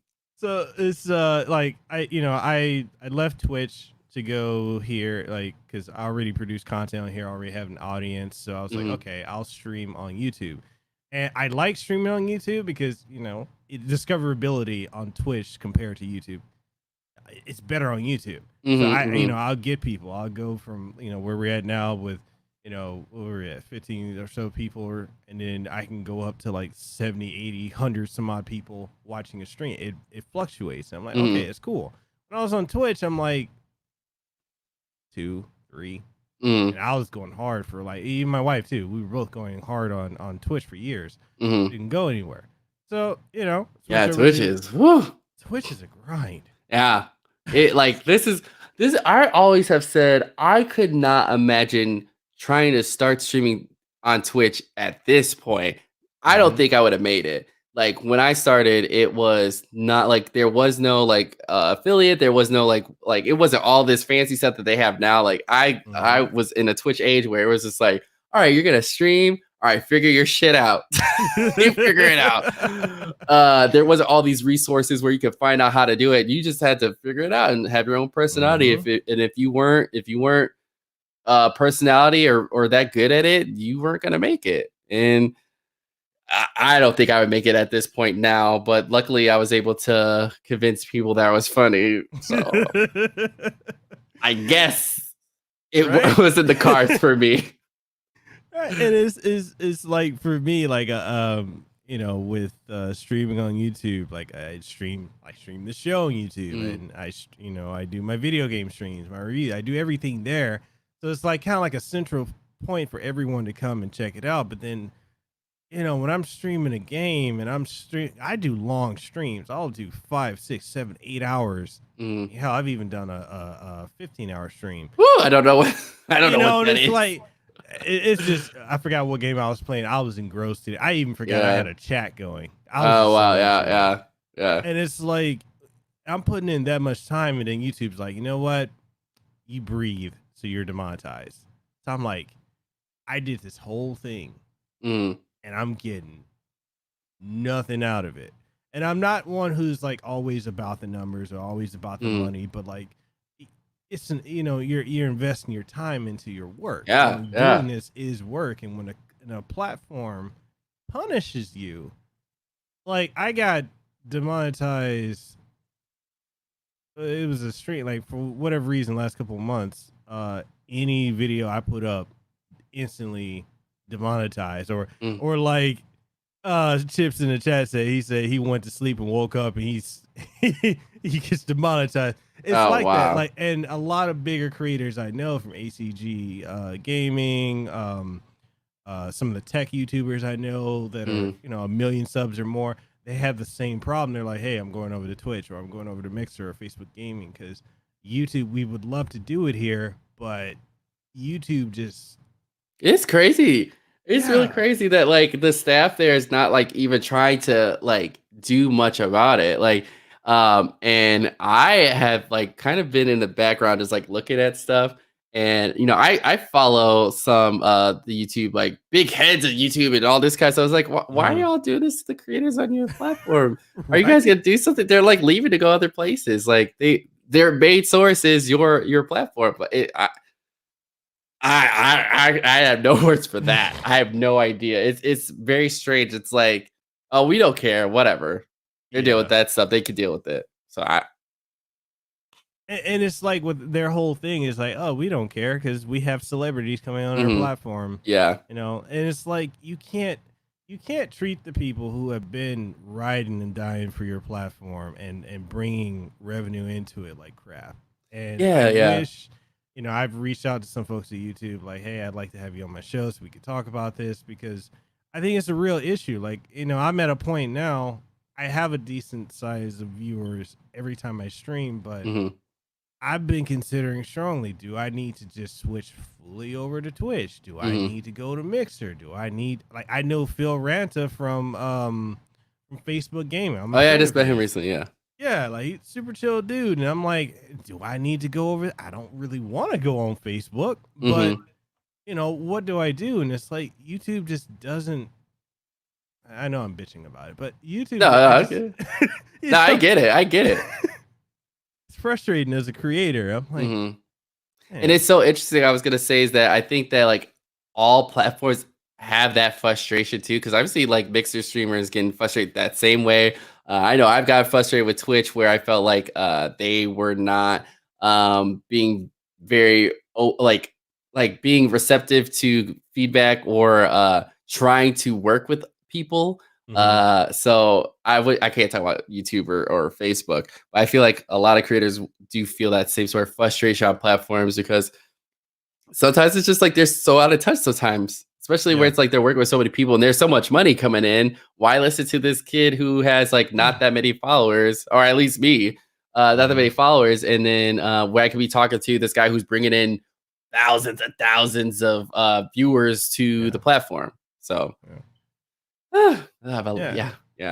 And then when it comes to like trying to transition stuff over from one platform to another, that's hard. Like, I'm like, I've got over 11,000 subscribers here on YouTube, but I've got if I want to go to Twitch for streaming, are they going to come with me? Are the people that are watching here on YouTube? We got more people watching on YouTube right now than we do on Twitch, but would they go to Twitch if I went there? Would they go to Mixer? And would people who are supporting as like, doing donations or channel memberships on YouTube, would they go over to another platform? It's a gamble.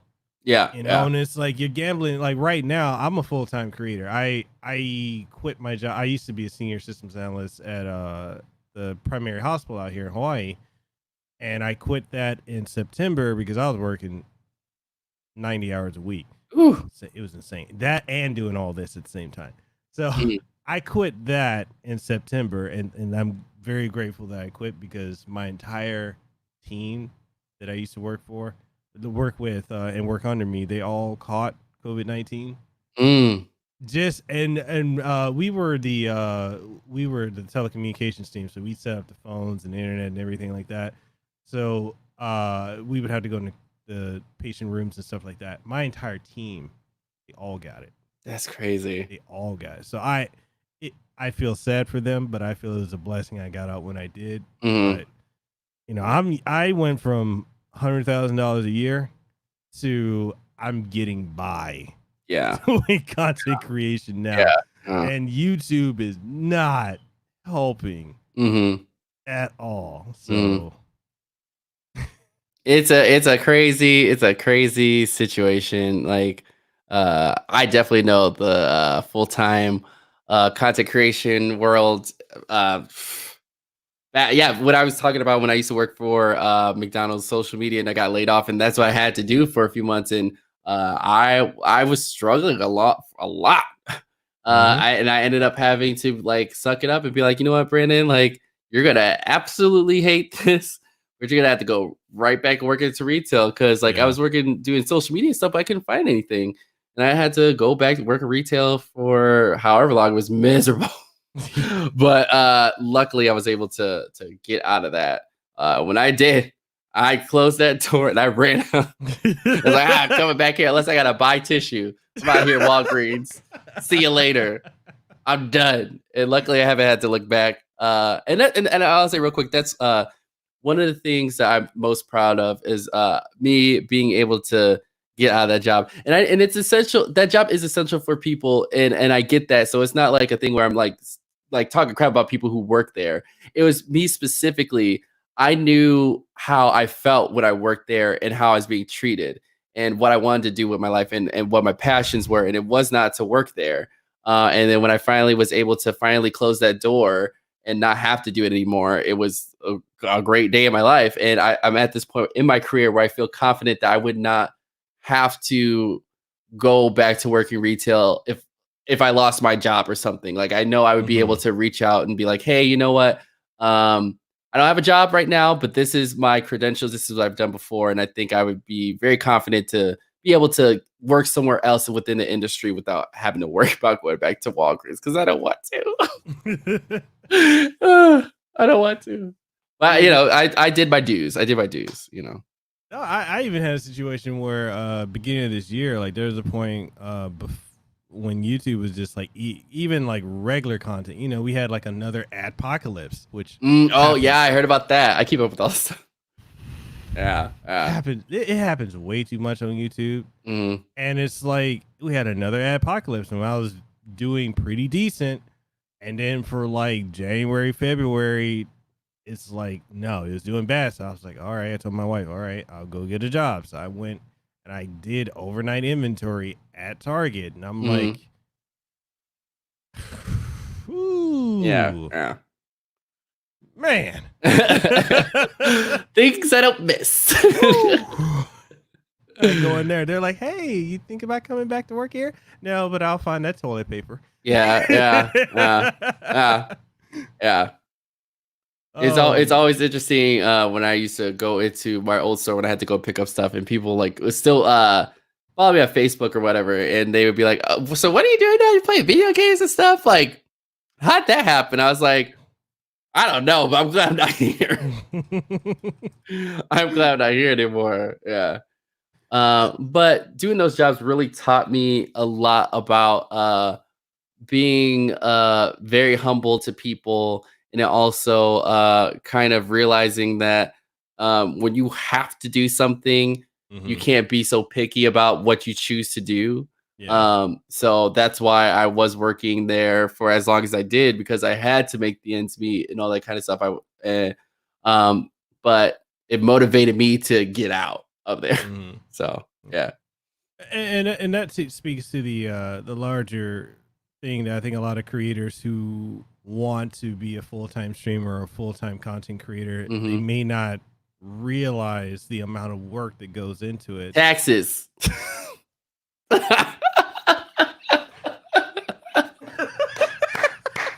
I will say taxes right off the bat. And the reason why I just said that is because when I was working for a company and I was technically a contractor, I had to pay my own taxes, and I forgot to do that. Then the next year, somebody got super big penalties and ended up having to pay back a lot in taxes. So I know if you're a full-time streamer, I know you got to be paying taxes for sure. Yeah. Ooh, It is yeah. not good. Yeah. Which Yeah. that's one thing I really hope that I think a lot of creators don't realize that sometimes that they do have to pay taxes when it comes to this kind of stuff when they're doing full time.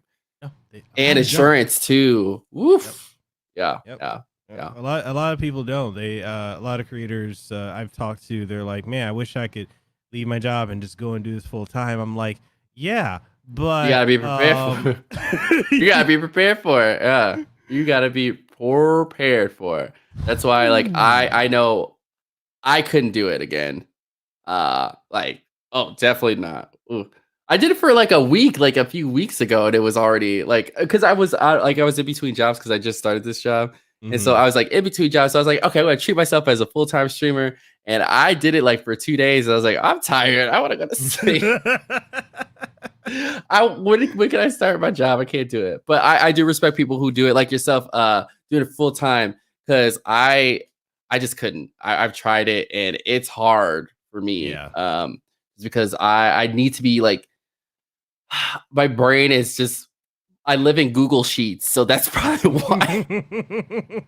So it's like I need to do something with Google Sheets. That will help me. That'll energize me for the day. So I'm a person who lives in Google Sheets. So if you send me an email with Google Sheets and having a joke in the Google Sheets, I will appreciate you. Yeah, it's like, hi Brandon, down each line. I will give you 10 points of respect for listening this far and doing that. But I mean, but that's the thing though. Is like, I told my wife, I'm like, hey, when I quit my job last year, I'm like, I'm gonna give it a year, for it to take off or to get stable. Right now, we're doing pretty good. I mean, for me, bills paid, getting by, it's doing good. But if it gets to a point where it's like, hey, I got to go back into IT or I need to hit up Microsoft again, I'll do it. Yeah. If we hit that point, I'm fine with it. But it's good that you have a support system too, because a lot of people don't go into that at all. And I'm like, I don't know how you do that. I don't know how you do that. I couldn't do any of this by myself. Definitely not. Yeah. Because I mean, when I started trying to do the gaming website, luckily I was in a situation where I did have that support system that was helping me out, like in getting by, and that's why I was able to continue content creation while I was trying to figure out where I wanted to be. But it is hard to do it without like a great support system. So I will say kudos to you for that one, for sure. Yeah, like, and that's the other thing too. Like with this whole situation with COVID-19 and with how that's been going on with companies letting go of a lot of their staff. Like my wife, the reason, because she was doing her full-time job, she's a manager of an orthopedic shoe store, and she was doing content creation, reviewing. Like she makes masks, like candy or rave masks. Like actually, let me grab one. Let me see. This is perfect time. I'll show you some of the stuff she's done. All right.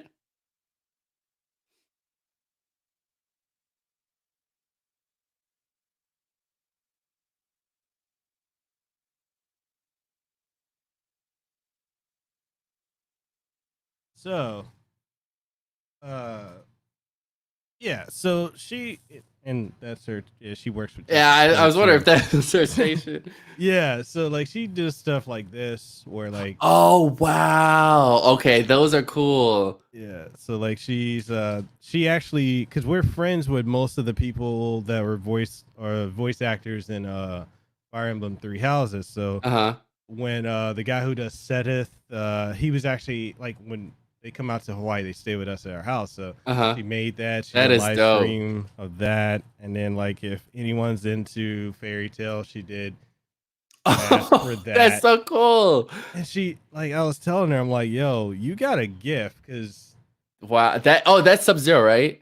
Yeah. Oh, that's cool. That's cool. So like I told her, I'm like, you got a gift, and do something with it. Like, so she's doing that. Like she sells masks on the side. She does live streams where she's making them. And I'm like, she does that.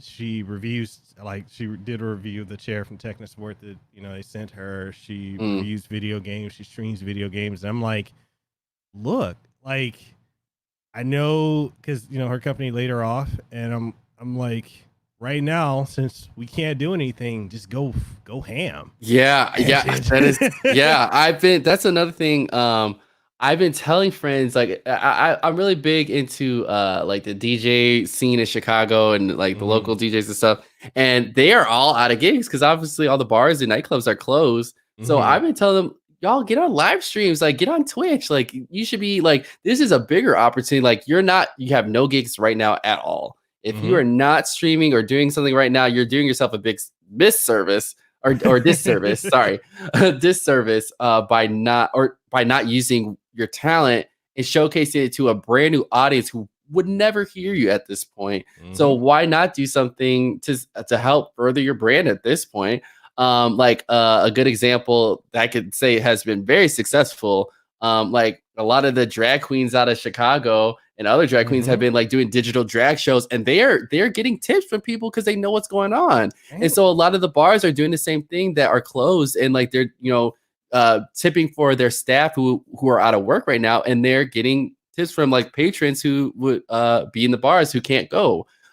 So I mean, this is a very sucky time, but I've tried really hard to make it a positive by trying to invest even more into my content creation and streaming and stuff like that, along with my job too. And it's been very helpful. This week I won't count as an example because I've been kind of lazy this week. But I've been really good about streaming and getting a schedule and being on time, and then like trying to even do more content out there, which like I'm already trying to work with some agencies to see if we could do some stuff together and try to get myself out there. Because once this is all over, at least something was progressed. I've been sitting in the house all the time. Might as well do something while I'm here. Right. So I've been very suggesting to people to learn about the streaming tech and where to do it at, and trying to use their talents to showcase themselves to a bigger audience, which that's always a plus. And then also keeping up with their craft, so it's not like this ends and then you don't even know how to DJ anymore. So and a lot of my friends have been doing it, which it's been pretty nice to see some new people on the platform who may not have seen it ever without this situation. So yeah. And and it's just I know a lot of people are going stir crazy right now, and I haven't though yet, which is I've been used to working from home. Right?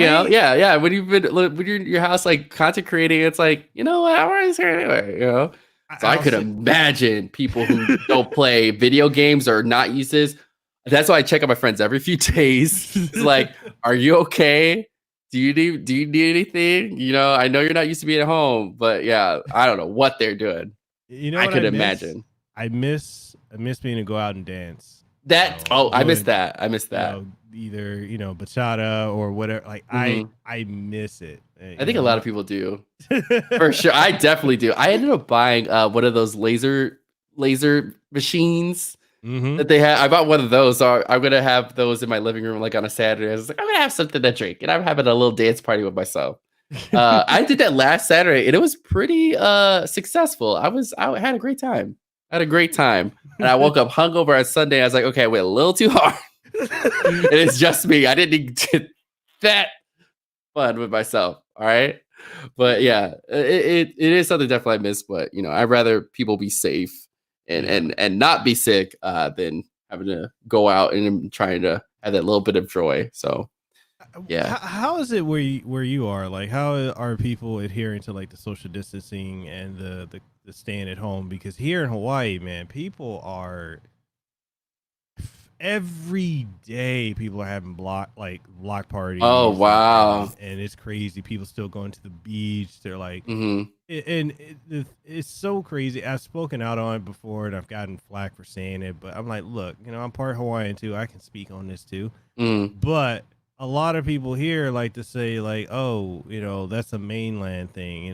That's not something we need to bother about. Oh, wow. Yeah. It's like, no, this is a global pandemic.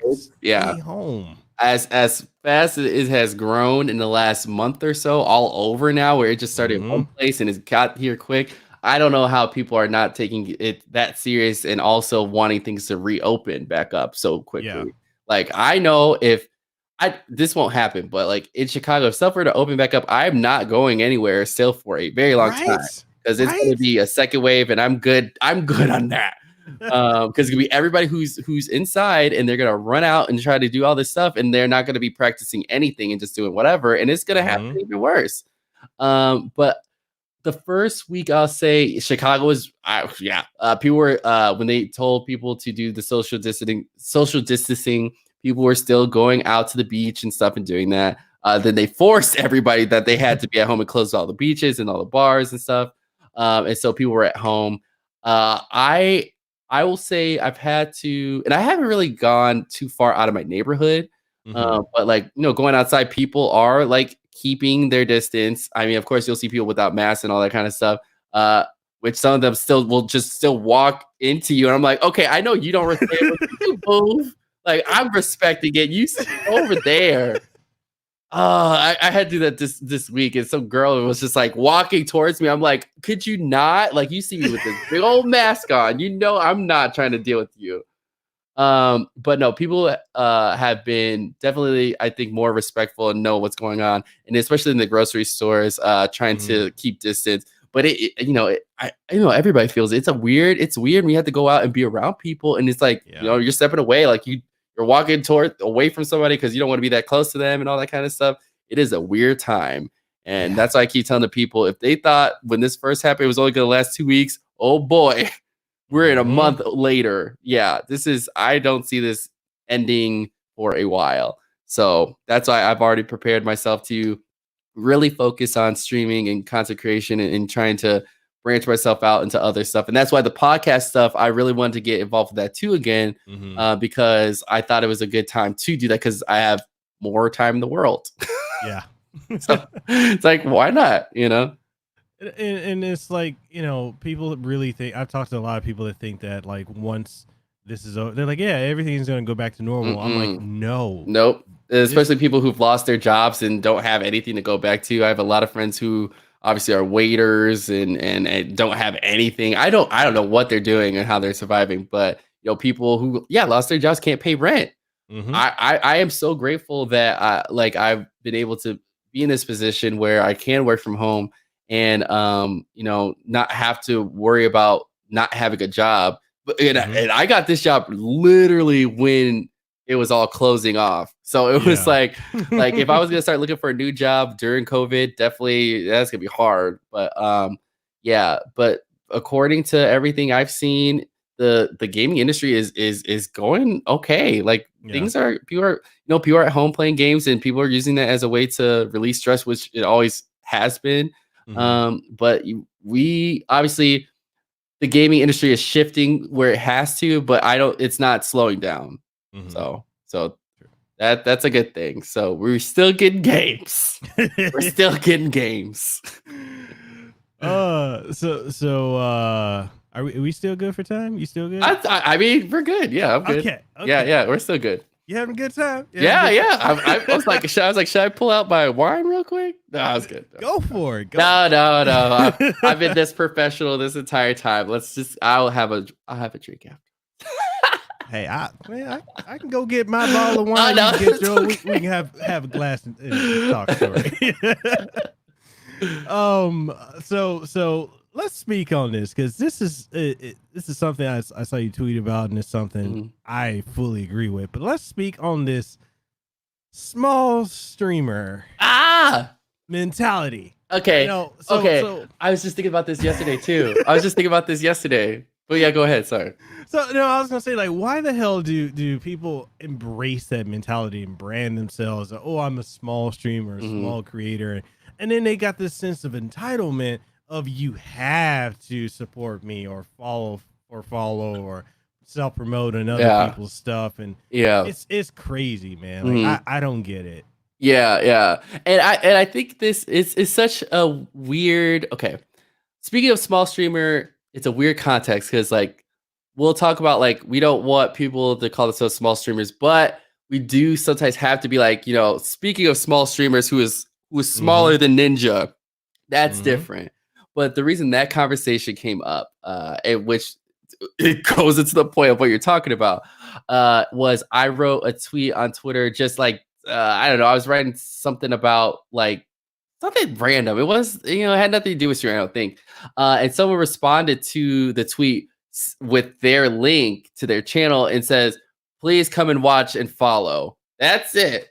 Nothing else. Just responded to that. And this was like a day later, like they responded to it. And I was like, okay.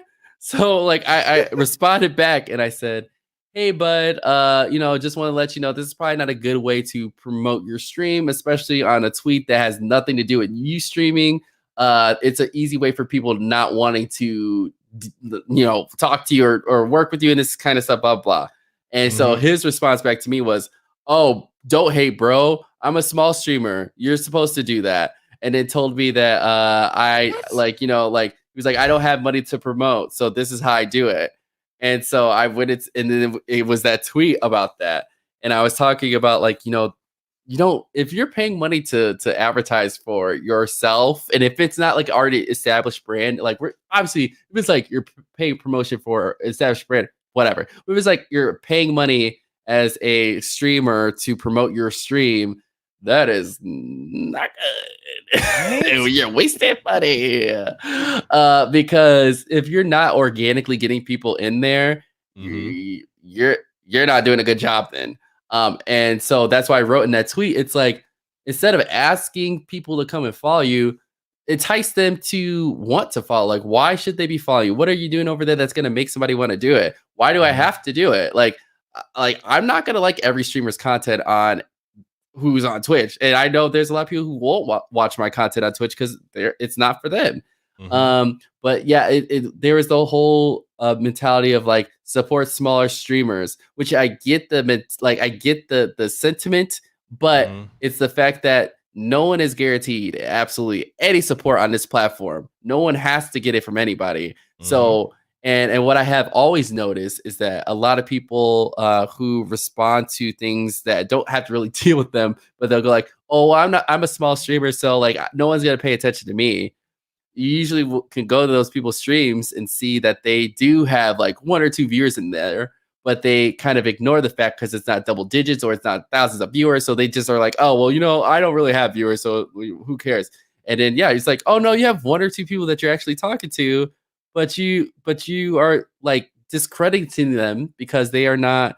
You don't have like triple digits or all that kind of stuff."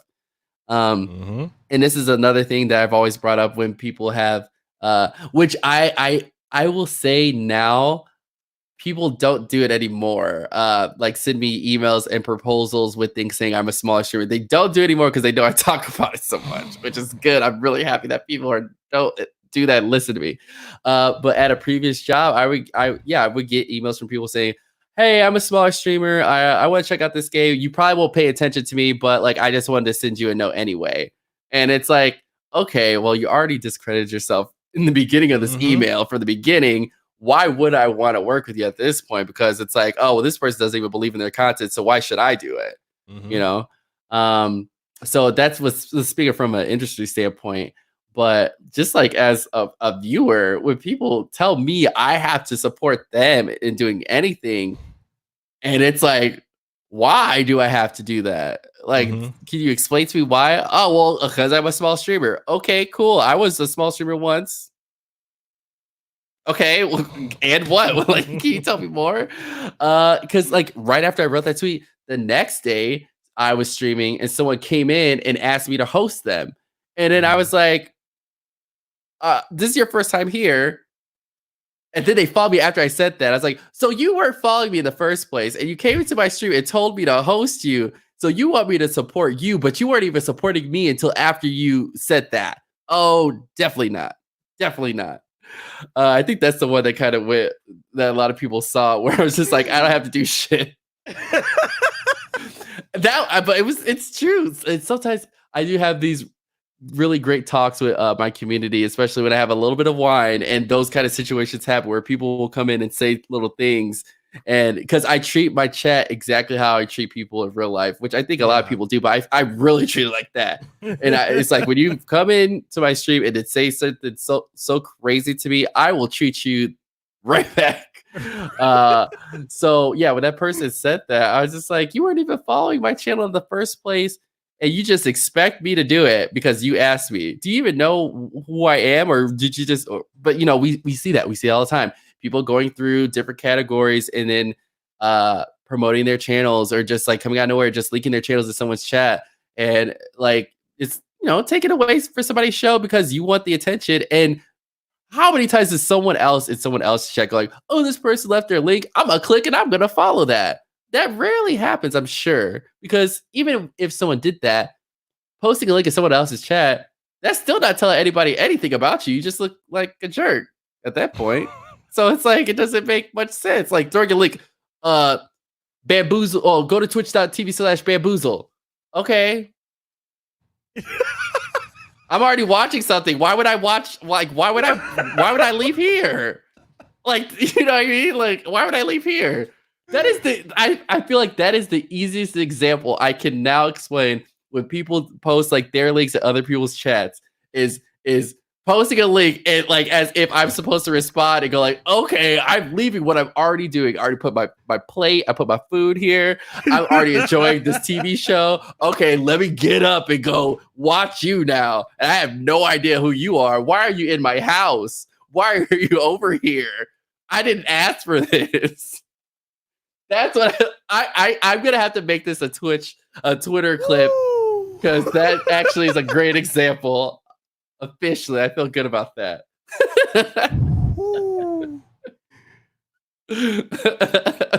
I see. Even you got the audience. They are dying. Yo, it's true though. I don't get that, man. Like I've had people do that. They'll pop up in my streams. I've had people do that. They're like, oh, go follow me here. Go do this. I'm stream. Or you get the ones that pop up say, hey guys, I'm about to stream. Oh yeah, those people too. And I'm like, it's weird. I've got a little bit more lenient towards like those people, especially if it's people that I know from my chat who have like, I may not know their stream, but they like may have come in and be like, okay, I was streaming, whatever. And I'm like, okay. But if it's like a person coming out of nowhere, it's like, oh yeah, I just finished streaming right now. Just popping in here. Never talked in this chat before. How's this stream going? Oh yeah, I just streamed this game 2 seconds ago. How are you doing over here? Yeah, I think I'm gonna go leave and stream. See you later.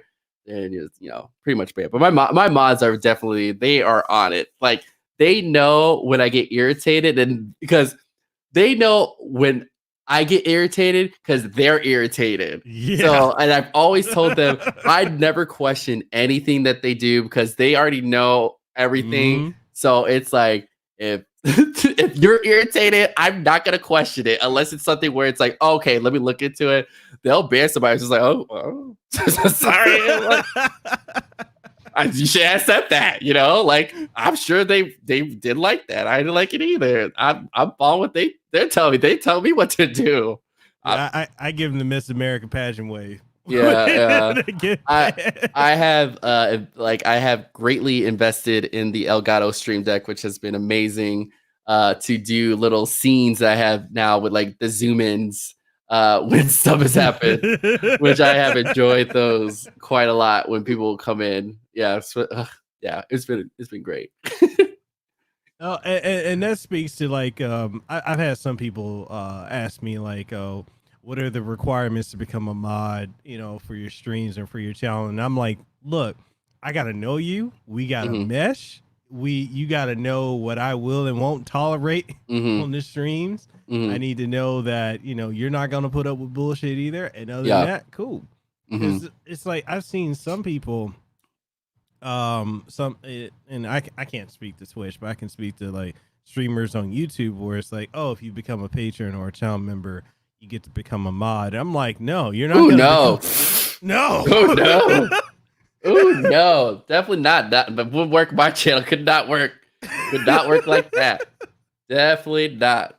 Sorry. Like I appreciate the support, but that is not gonna happen. Right? I'm like, no, like my whole I've seen it too. Like I've seen like some are like, oh, my $1 tier, you're a mod. I'm like, that's trouble. Because I've seen some people can't handle that power at all. Oh yeah. And And I've been so grateful. I've had the same mods for like 3 or 4 years. I've had one of my moderators. He's like one of my best friends on Twitch. At this point, we've known each other for 5 years, and he's been there for like forever. We just actually celebrated his birthday on Twitch the other day. But like, yeah, my moderators have been the same folks for like 3 or 4 years. And the thing about it is that like I don't like. My schedule is all over the place, and I never require them to be there. They're not all there at the same time. It's just like if I stream, I know at least one of them are gonna be there, and because I can usually handle it. There's probably been like maybe 2 or 3 times in my streaming career that I was like completely by myself, and then like stuff was happening. I was like, oh shit, what am I gonna do?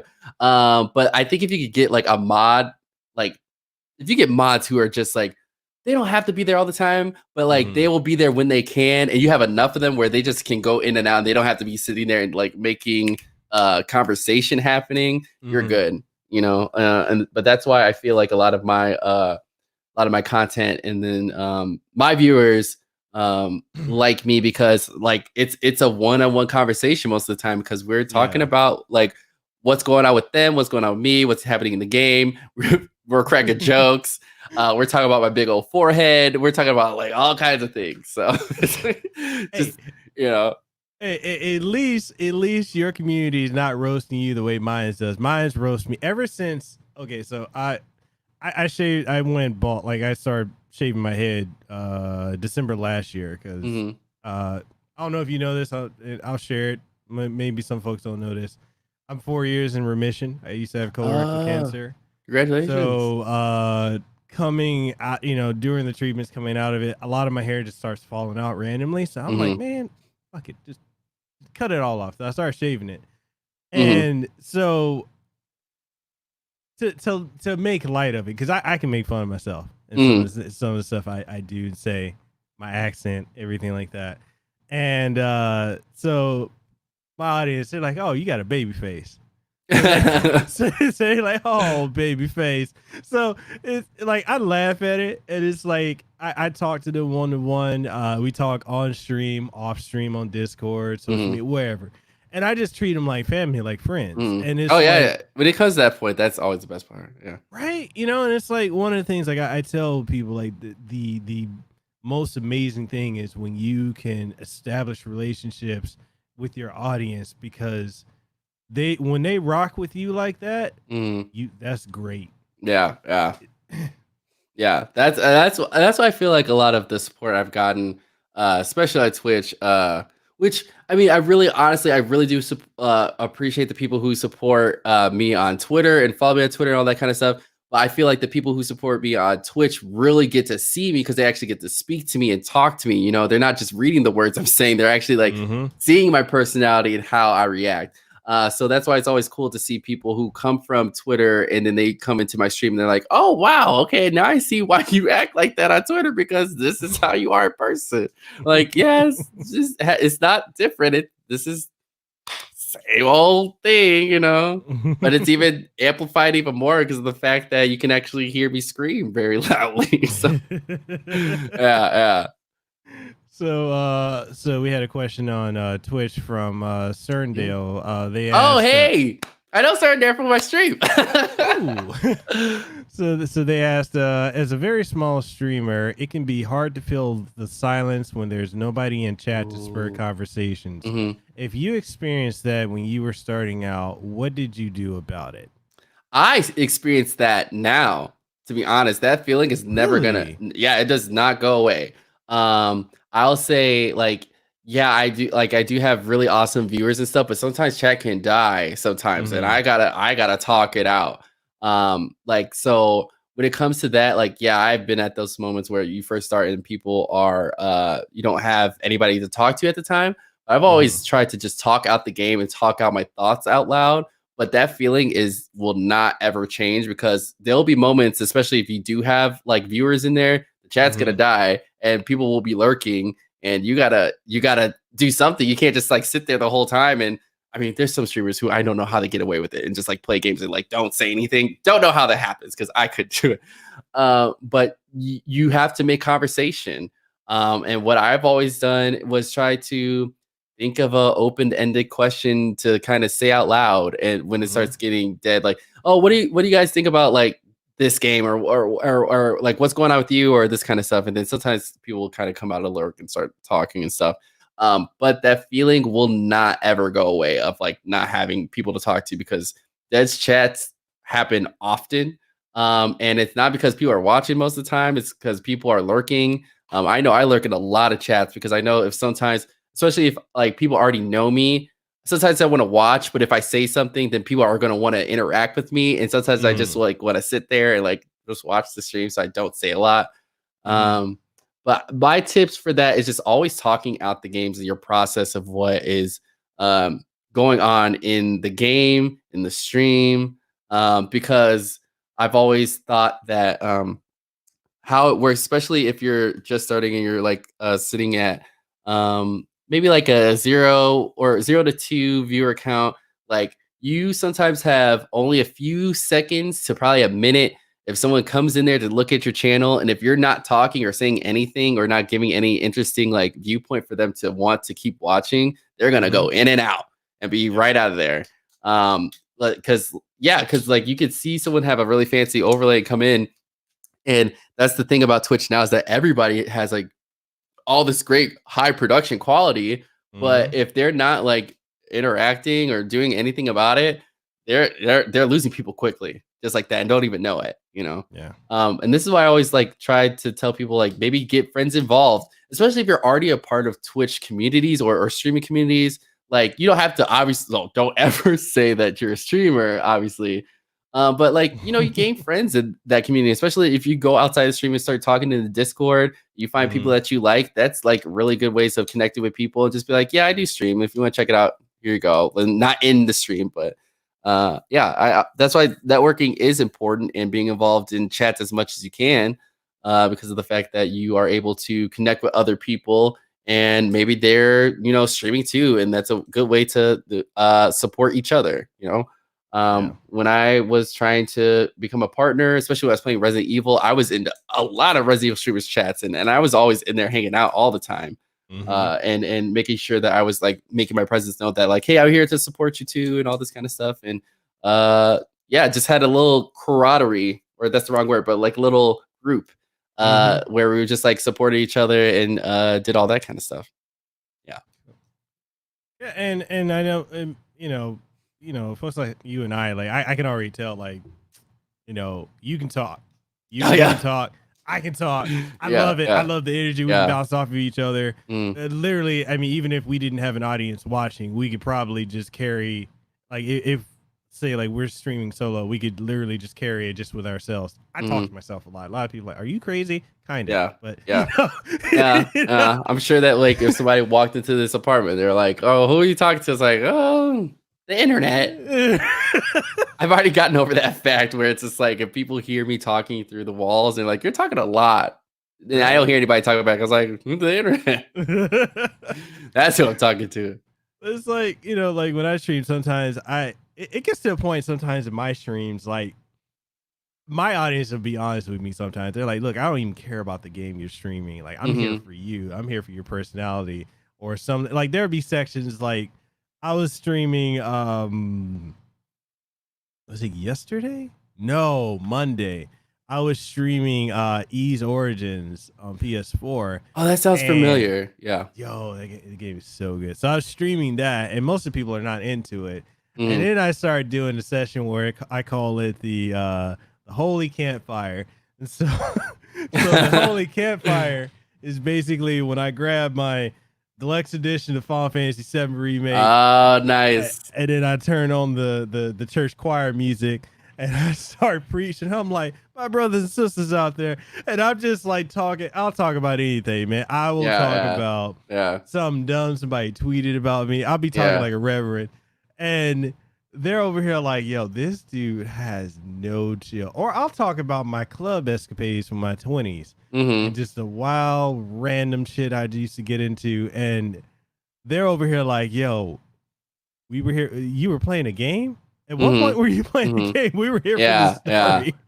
That's why it's really good if you get to a point where your audience it's not there for the game; they're there for you. That's when it's really good. And I'll even say, like, I had a little bit of issue in the beginning because people were only there for the game, and if I wasn't playing the game that they wanted, they were gone. And I didn't want a community of people who were like that, because, like, to me, honestly, I don't know. I just it's hard to gauge people, especially when it's like they only are there you only see them when you play a certain game. But I still see that now. You know what I mean? But it's kind of like, oh, you're only here because I'm playing this game. Okay, thanks. Because like, I don't care what people say. Like, as a content creator, you do feel feelings and you do feel hurt when, like, you only see people like are only talking to you because you're playing a certain thing that they like and they're not there for you, and all that kind of stuff.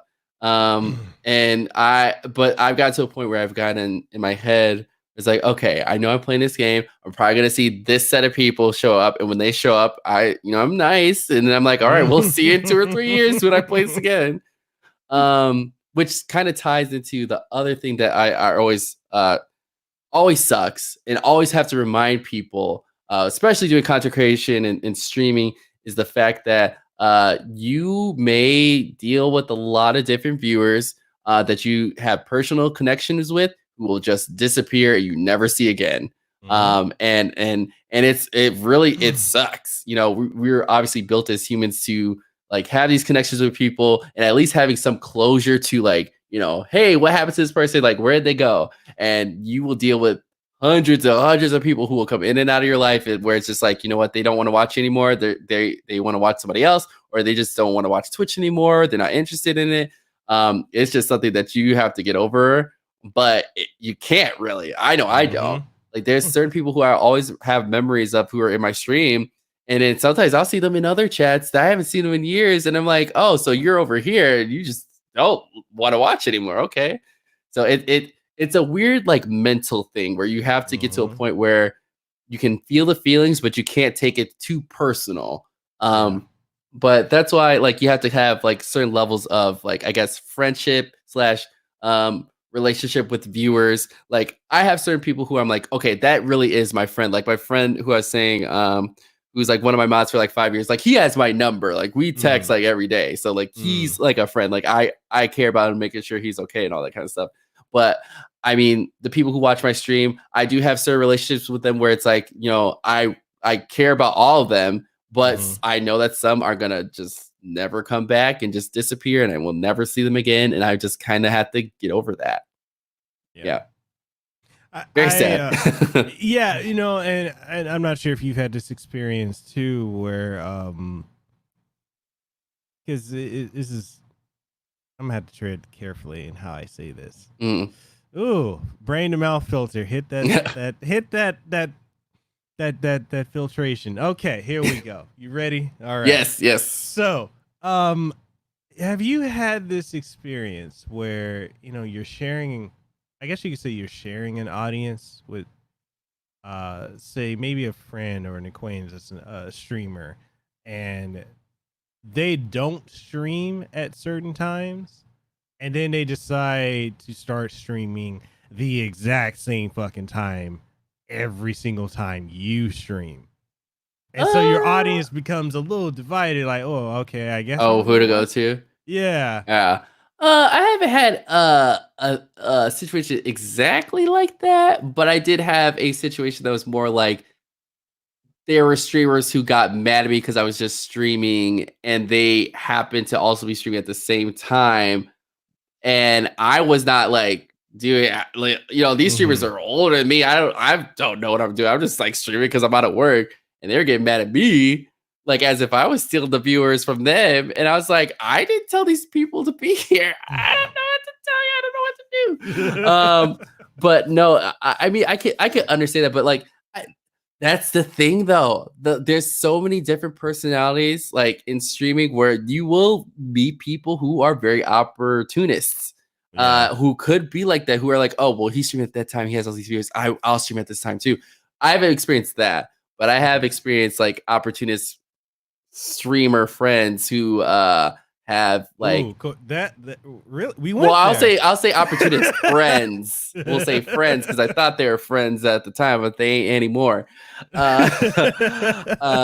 Who were kind of trying to climb onto the moving train. And everybody kind of will see those kinds of people who are just like, oh, like you're doing well. Like, let me get on there too and see what I could do. But yeah, I had a really bad, horrible experience on Twitch where when I first started streaming, I was really in the Resident Evil community, and I talk about this all the time, which I think is a kind of a warning sign for people who are just starting and not to get too wrapped up in like people's egos and like thinking that everybody is like really your friend, and also thinking that like like the more popular streamers in that category are better than you, because newsflash, they're not. They're people like you playing video games on the internet, so it's not like they're not Jay-Z or Beyonce. So but I used to be like that, where I was streaming Resident Evil a lot, so I gained a lot of the Resident Evil community in there, and from different streamers. But we're like kind of like supporting each other, or so I thought that was the case. And so what ended up happening was that some of the bigger streamers were getting mad at me because they felt like their viewers were being taken away because I was streaming. They were watching me and stuff. And I was just like, how? I can't do anything about that. Like, I can't tell people to come watch me or whatever and do that. I don't do that. And it got to the point where it became like this really dramatic thing where like I was kind of like ostracized out of this group. And they like were telling, I've heard stories and I know what happened. Of people telling other people, don't watch Brandon. I don't want you watching his channel. You should be watching my channel, this and that, blah, blah.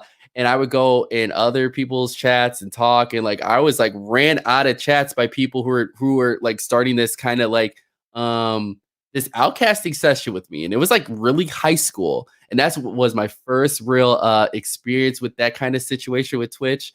And I was like kind of ostracized out of this group and this community that I really grew to love.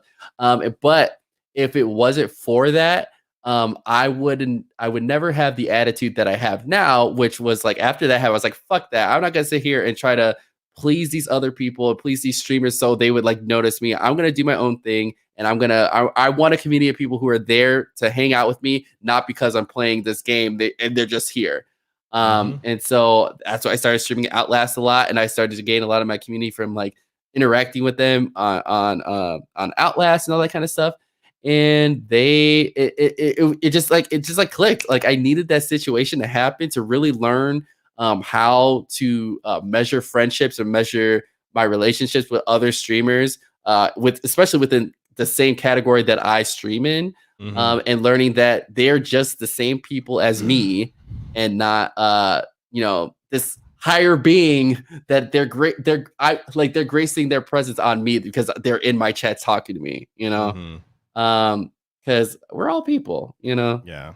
So that was a long-winded answer to that. No, I love it. I love it. Yeah. I mean, I've had that experience as well of, the whole basically like getting excommunicated from a group and everything like that. I think this happened about 2 years ago. I was cool, or I thought I was friends with this guy. He's a bigger Nintendo YouTuber. For the sake of safety, I'll say essence of player. You reverse that and you've got player essence. Anyway, I thought I was friends with this guy.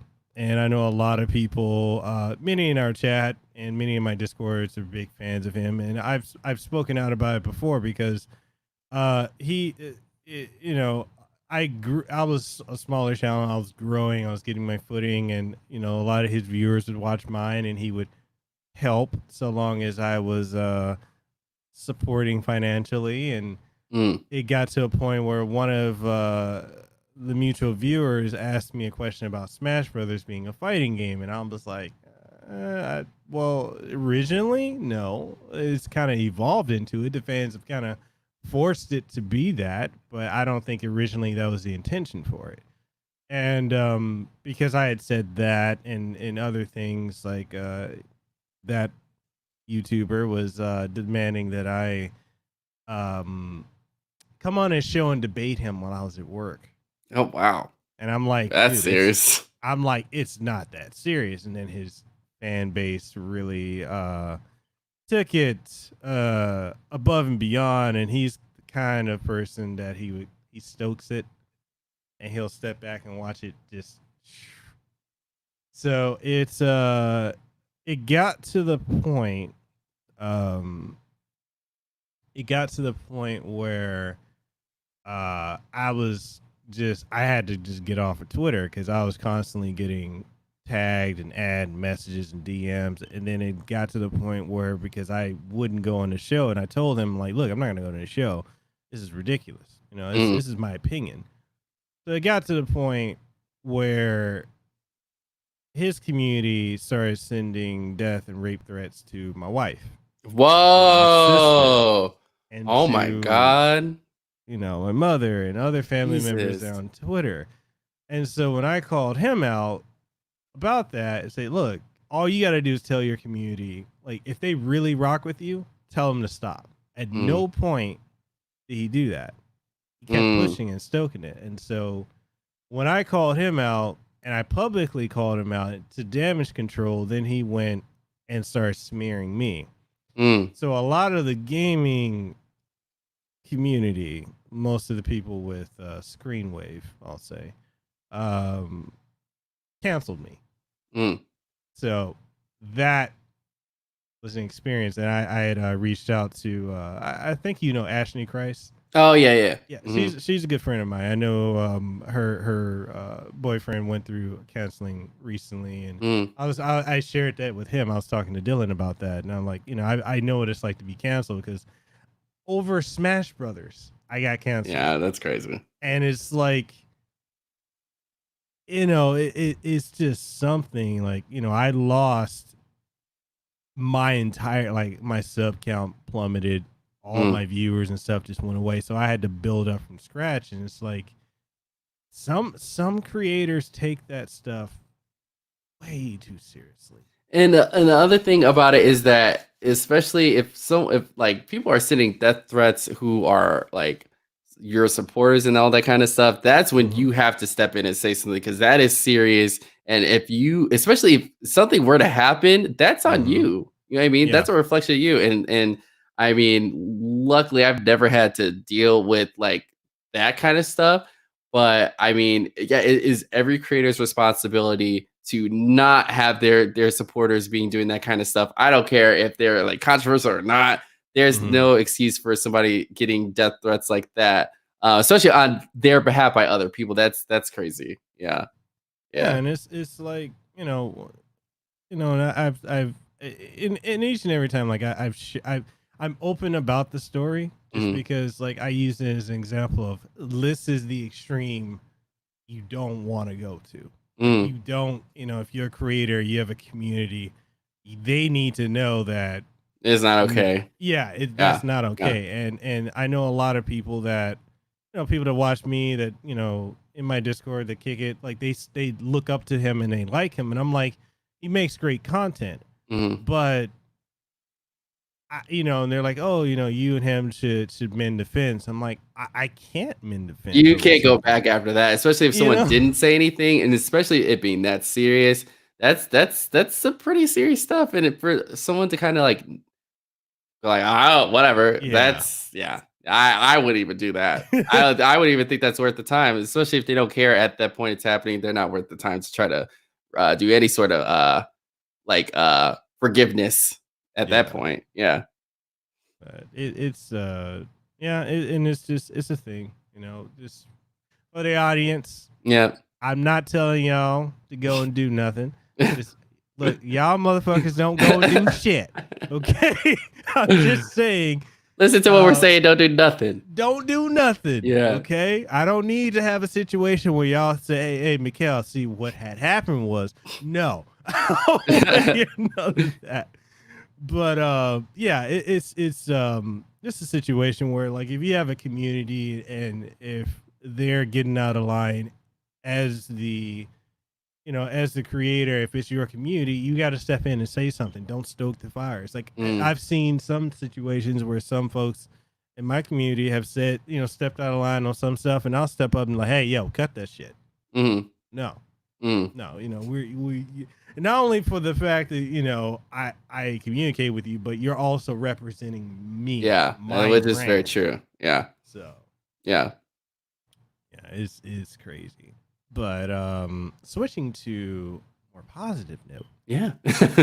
I know we went down the dark side. Yeah. Let's see, what else do we have? So let's talk about content creators and how they can utilize social media. Ooh, okay. And how imperative is it to study and master social media to grow yourself and establish yourself as a brand? Oh, okay, perfect. So first thing I'll say, don't hashtag a bunch of stuff on Twitter. Number one, don't do that. Mm-hmm. But I think if you are a creator, it is very important to be invested in social media. That is how you gain organic growth.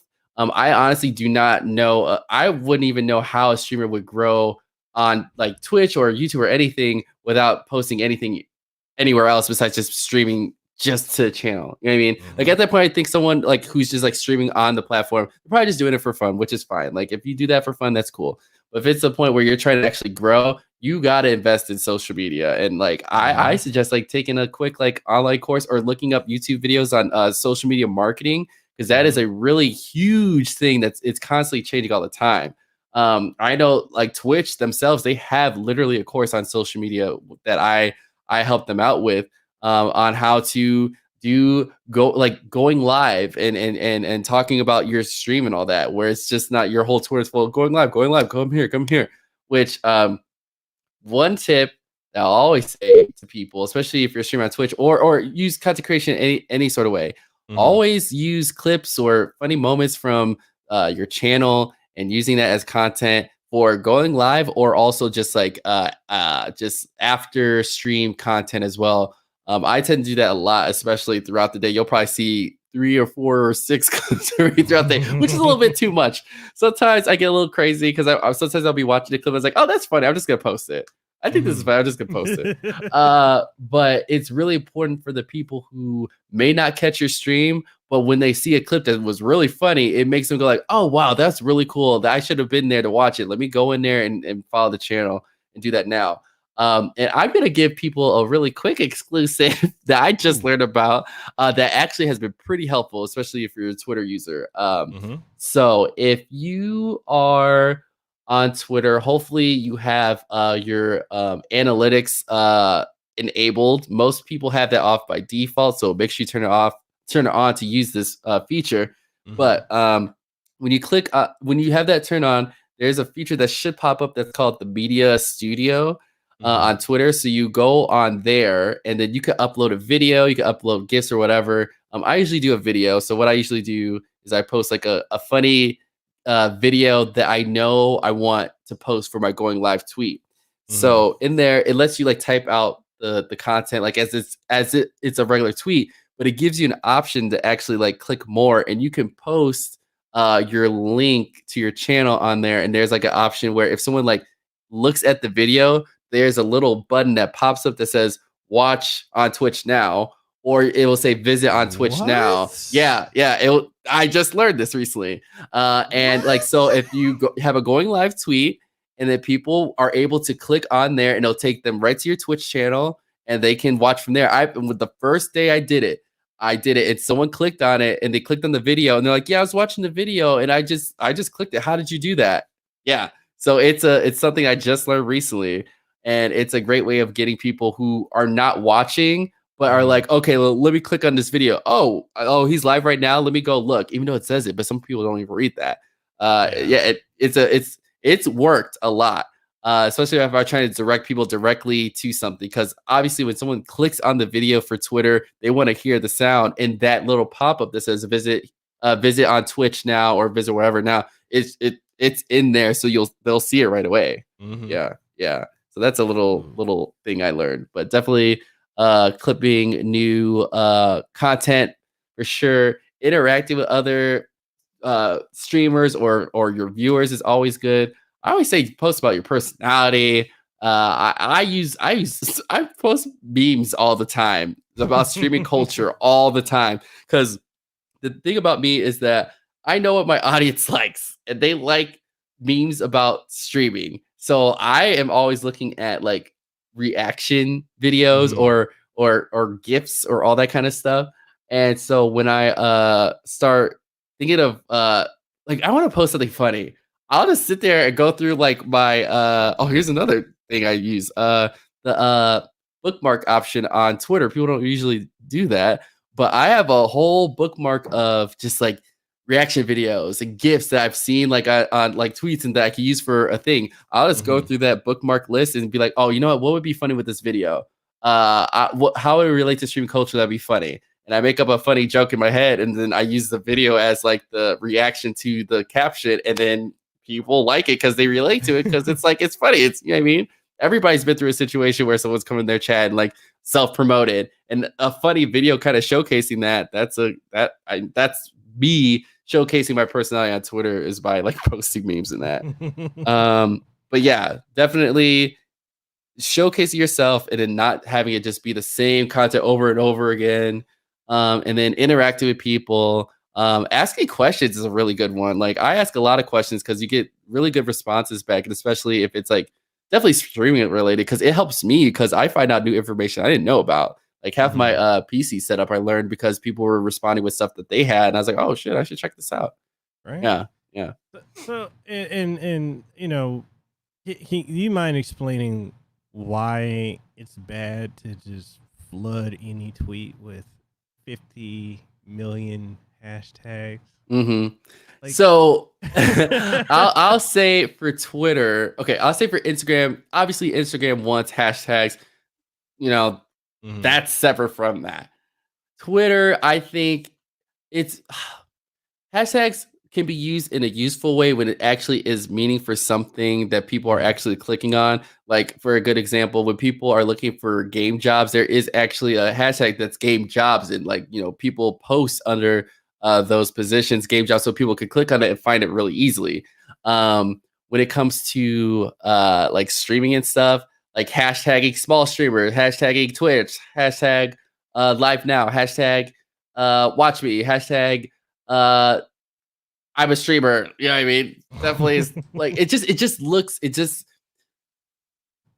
physically it looks not clean. It just looks not great. If it's like, okay, I'm playing Final Fantasy 7 and they have a hashtag and it's like clearly there, I would, you know, I understand that kind of stuff, but it just looks ugly. It doesn't, people don't click on it. And when you see a bunch of hashtags, it doesn't really entice you to want to click on it. So it just, I think it's because of how people's like see stuff on Twitter, and and hashtags look very off because they're a different color than the like colored regular text. That's how I see it as. Like when I see a bunch of hashtags, I kind of avoid it. And I don't know if anybody else feels that way sometimes, but especially if it's a bunch of hashtags, definitely not great. And I know a lot of interesting folks who are just like, yeah, when I see that hashtag, I'm stepping away, because usually it's just, it has that stigma of that someone who is not not like really trying to market their brand. They're just like hoping and trying to gain support and expecting it, and not really doing their research on, okay, so why is this hashtag not working? Are people actually looking through this hashtag to find support small streamers and doing that? I mean, people say that they are, but I don't think that really is happening. But yeah, like if you do hashtag, have it be relevant to what's actually happening, and it being like something that people are actually searching and looking for, not just like just random stuff. And I don't know, it's just I rather just see a going live tweet, but I just hate going live plus link. Ugh. Yeah, add some flavor to it. Get like just like as if you're cooking. Add some flavor to it. It can't be bland. Like it cannot be like just literally. I feel like someone putting raw chicken on a table and being like, "Okay, here you go. Everybody ready to eat?" It's like, no, please put some seasoning, cook it up, it adds a flavor to it. So I'll be enticed to eat that or watch your channel. And so when people spice up the chicken / tweet, then people are enticed to want to watch. That's a great example. That was perfect. No, because like I see that all the time. Like, okay, so I've gotten to this point, and I talk to Ashley Christ a lot. Like I said, I'm friends with her. I talk to her. I talk to Gail Level. I talk to my other friend Gothix or Vanessa a lot. Love her. And I talk to them all the time. Like, hey, I want to get better at utilizing Twitter. Mm-hmm. For the last couple of months, they've been telling me like, hey, on Twitter, shift away from using hashtags. Mm-hmm. Just use either pictures, memes, GIFs, mm-hmm. or video. Mm-hmm. And so I've been doing that, and I've noticed like I put up a question yesterday on Twitter, and it was just about how am I the only one that feels that utilizing in your review video is honest in all caps, honest review or whatever? Am I the only one that feels when I see that it makes me not want to watch it because it makes me think that all your other stuff is not honest? And the feedback, like no hashtags, no links, no nothing. And people just started responding. I was like, people who don't even follow me. I was like, wait, what? Yeah, especially if it's a question that a lot of people could connect on. And I mean, like, yes, we gotta be real. Like, people who are on social media and creators they know marketing, and so they're not doing this stuff to just be doing it. Especially if you post relatable content, people will respond, and that's why I always say I do ask like questions. I'm generally asking, like, people may think I'm just doing it for like the engagement. Sometimes I am just asking because I'm kind of curious about like what people are doing, because that's the great thing about streaming and content creation, all that, is because you always are constantly learning from other people, and there is no one on this platform or anywhere that's like the content creator where they know all the answers. So it's always great to like hear from other people and all that kind of stuff. So I generally ask questions, but it's relatable questions because it's like somebody else might be wanting to know. Like the other day, I was asking about, did people have suggestions for the camera that I use for the lens? And people responded to it. We're like, oh, I'm following this thread because I'm looking for that too. Like, I'm trying to find like a new camera lens or a new camera source and all that kind of stuff. So relatable content is always good, especially if you're already following people and you have a few followers already. Relatable content where you are generally wanting to know is always a good way to get people to respond. Yeah. Okay. What about let's say other platforms like Instagram? So now so when it comes to Instagram, I know that you want to have in your posts preferably video, but if you do pictures, especially do stories are very, very important. But when you make a post, I've learned that you need to make a very descriptive post, like a description in your post. And here's where I'm stuck, because some say put hashtags relevant to your post in it. Others say don't put it in your post, but put it underneath, but make it relevant. I'm not sure which one to do. I've done both. I see more traction from doing it as the first comment under my post and putting it in. But I see some people, like I see Ashley, she puts it in her post. I see Gothix putting it underneath her post. And they both have great traction, but I'm just like, I'm not sure which is the one. So I'm looking at you. Well, what do we do? Well, I will be honest, where I'm in the same boat where I am not, like, my engagement on Instagram is not that great. So I'm still trying to learn that myself. And a lot of the issue is that, like, when I started Instagram a long time ago, I wasn't doing, I wasn't like really promoting my streaming stuff. It was just like more me. So like fashion stuff I would do. And I stopped using Twitter for like a year. like completely. So it was like in between, like they're doing some changes to how the algorithm worked and all that kind of stuff. And so when I decided to come back, I had no idea what I was doing, and I had a bunch of like followers who were like, "Who is this? What?" And like it's in a weird like transition. Like I do get engagement on some photos and stuff that I do. It's not as strong as I would like, and I'm still trying to learn how Instagram works and what I could do better. But I feel like for that platform, it's like I have 2 Instagram accounts, and one was pretty. Both of them were pretty okay. One is like my retro collection. I have a bunch of pictures of stuff like on that account, which it was doing pretty well, but it was hard to maintain and all the other stuff. So I just kind of took a side seat to that. And then my personal one, I was like, okay, let's try to start this up again. I didn't know how to deal with it and all the hashtags. And so that's something I'm still trying to figure that out myself, which that's another thing I need to write down to kind of like look into with YouTube. YouTube and Instagram is something this year that I want to hopefully work better in. Because that's what I do not have a handle on. Instagram's like so I'll tell you about YouTube, and this is something I both learned this from experimentation, and also I'm also with full screen. That's my MCN, and I've learned that when it comes to YouTube, you know how like they say you can put so many tags to it, like when you're making a video, and then like if you're using TubeBuddy, it gives you a list of what's ranking and what's not. So when you're making videos on YouTube, use no more than say 10, maybe 13 tags, but like one trending one, and then one like the rest are related to you, like what you're talking about, and then a tag for yourself.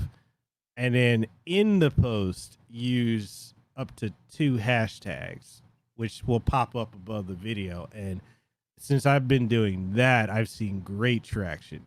It's just, and you know, you probably experienced this as well as a creator on these different platforms. It is hard as hell to keep up when the algorithm freaking changes. Oh yeah, I'm pretty sure that I'm pretty sure I'm shadow banned on Instagram. I feel it. I feel like someone shadow banned me because I was doing too much. And they're just like, you know what, this account, you're out. Because like I was definitely for a good year, like I was teeter-tottering between like probably the same amount of followers for a while. Like it's really weird. Like I'll post a picture, I'll lose a bunch of followers, and I will post a picture again, and I'll get a bunch. It's just like it's really weird. And I don't know. I've tried to focus myself on Twitter more. I think mainly because I can't see like the actual number because it's covered by it's like 25.3K, whatever. But like on Instagram, I can actually see what it's like going up and down. It's like, oh god damn it! Like, what did I do now? Like, why are you following me if you don't want to see pictures of me? Like, what are you doing? You know. But that's why like when I started my retro collection, I wanted to make it separate because like obviously it was 2 different audiences. Like if I ever posted a picture on my retro collection, people would be like, oh, I'm unfollowing. And if I post it on my other one, people unfollow. It's just a mess. Hopefully they'll get it together. We'll see. It's step by step. I gotta work on. Yeah. Okay.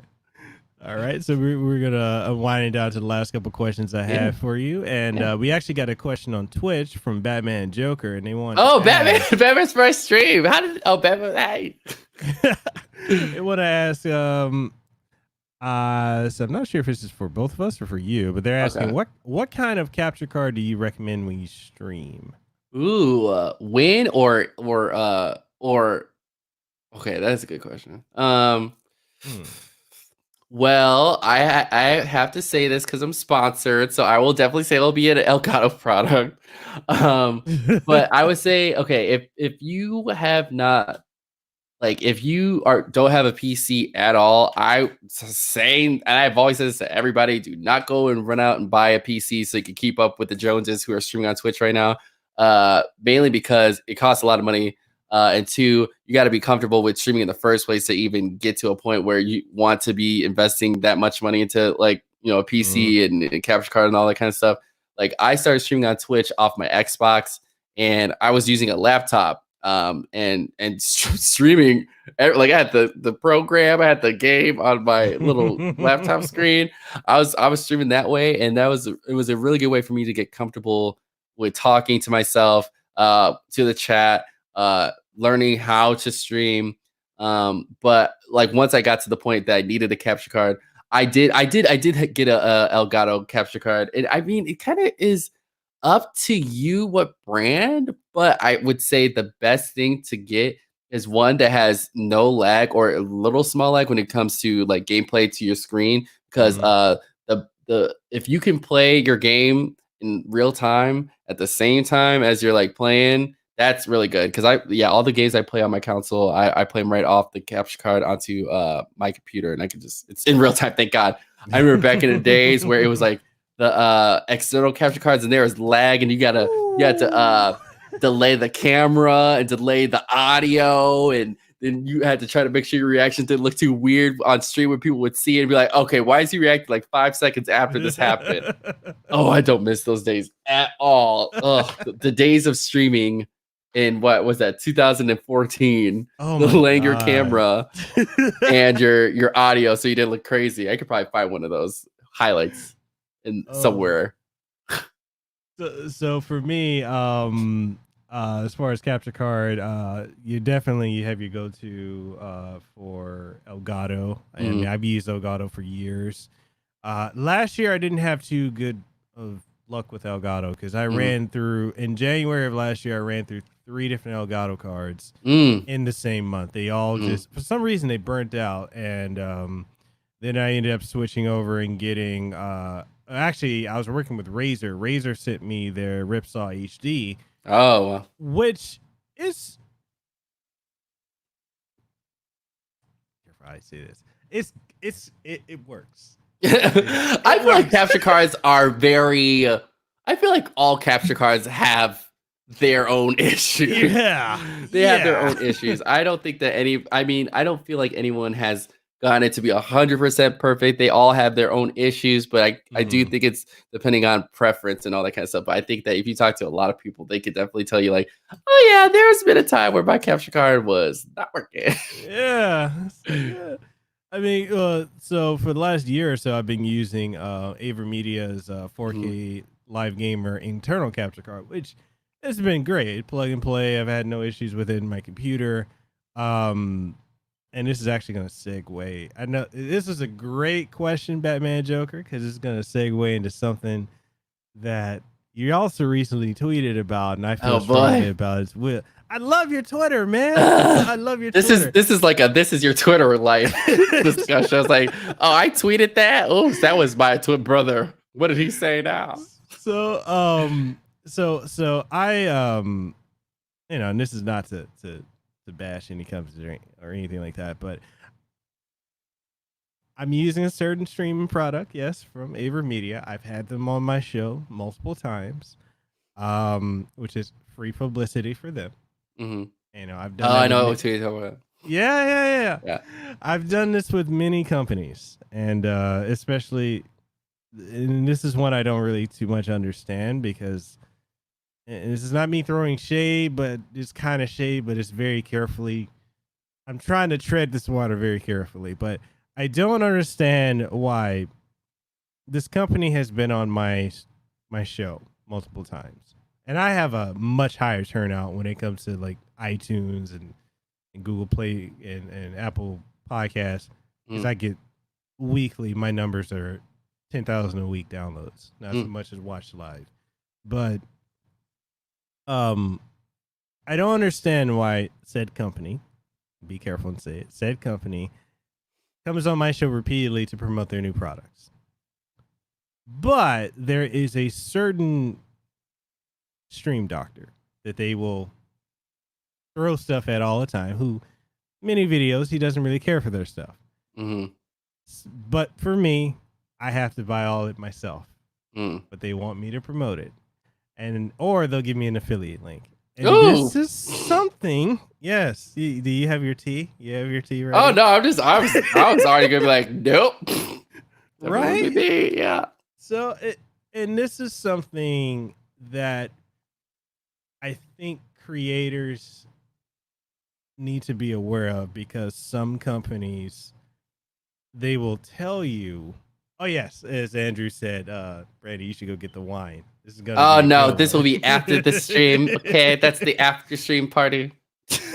So it's like some companies, when it comes to smaller creators, I'll admit I'm a smaller creator, where they feel like, oh yeah, you are free marketing for us. We can, well, I mean, anyone's free marketing, but yeah, you'll promote us. We don't have to give you anything, but we'll give you an affiliate link so you can promote it, or a code you can get a discount on buying it.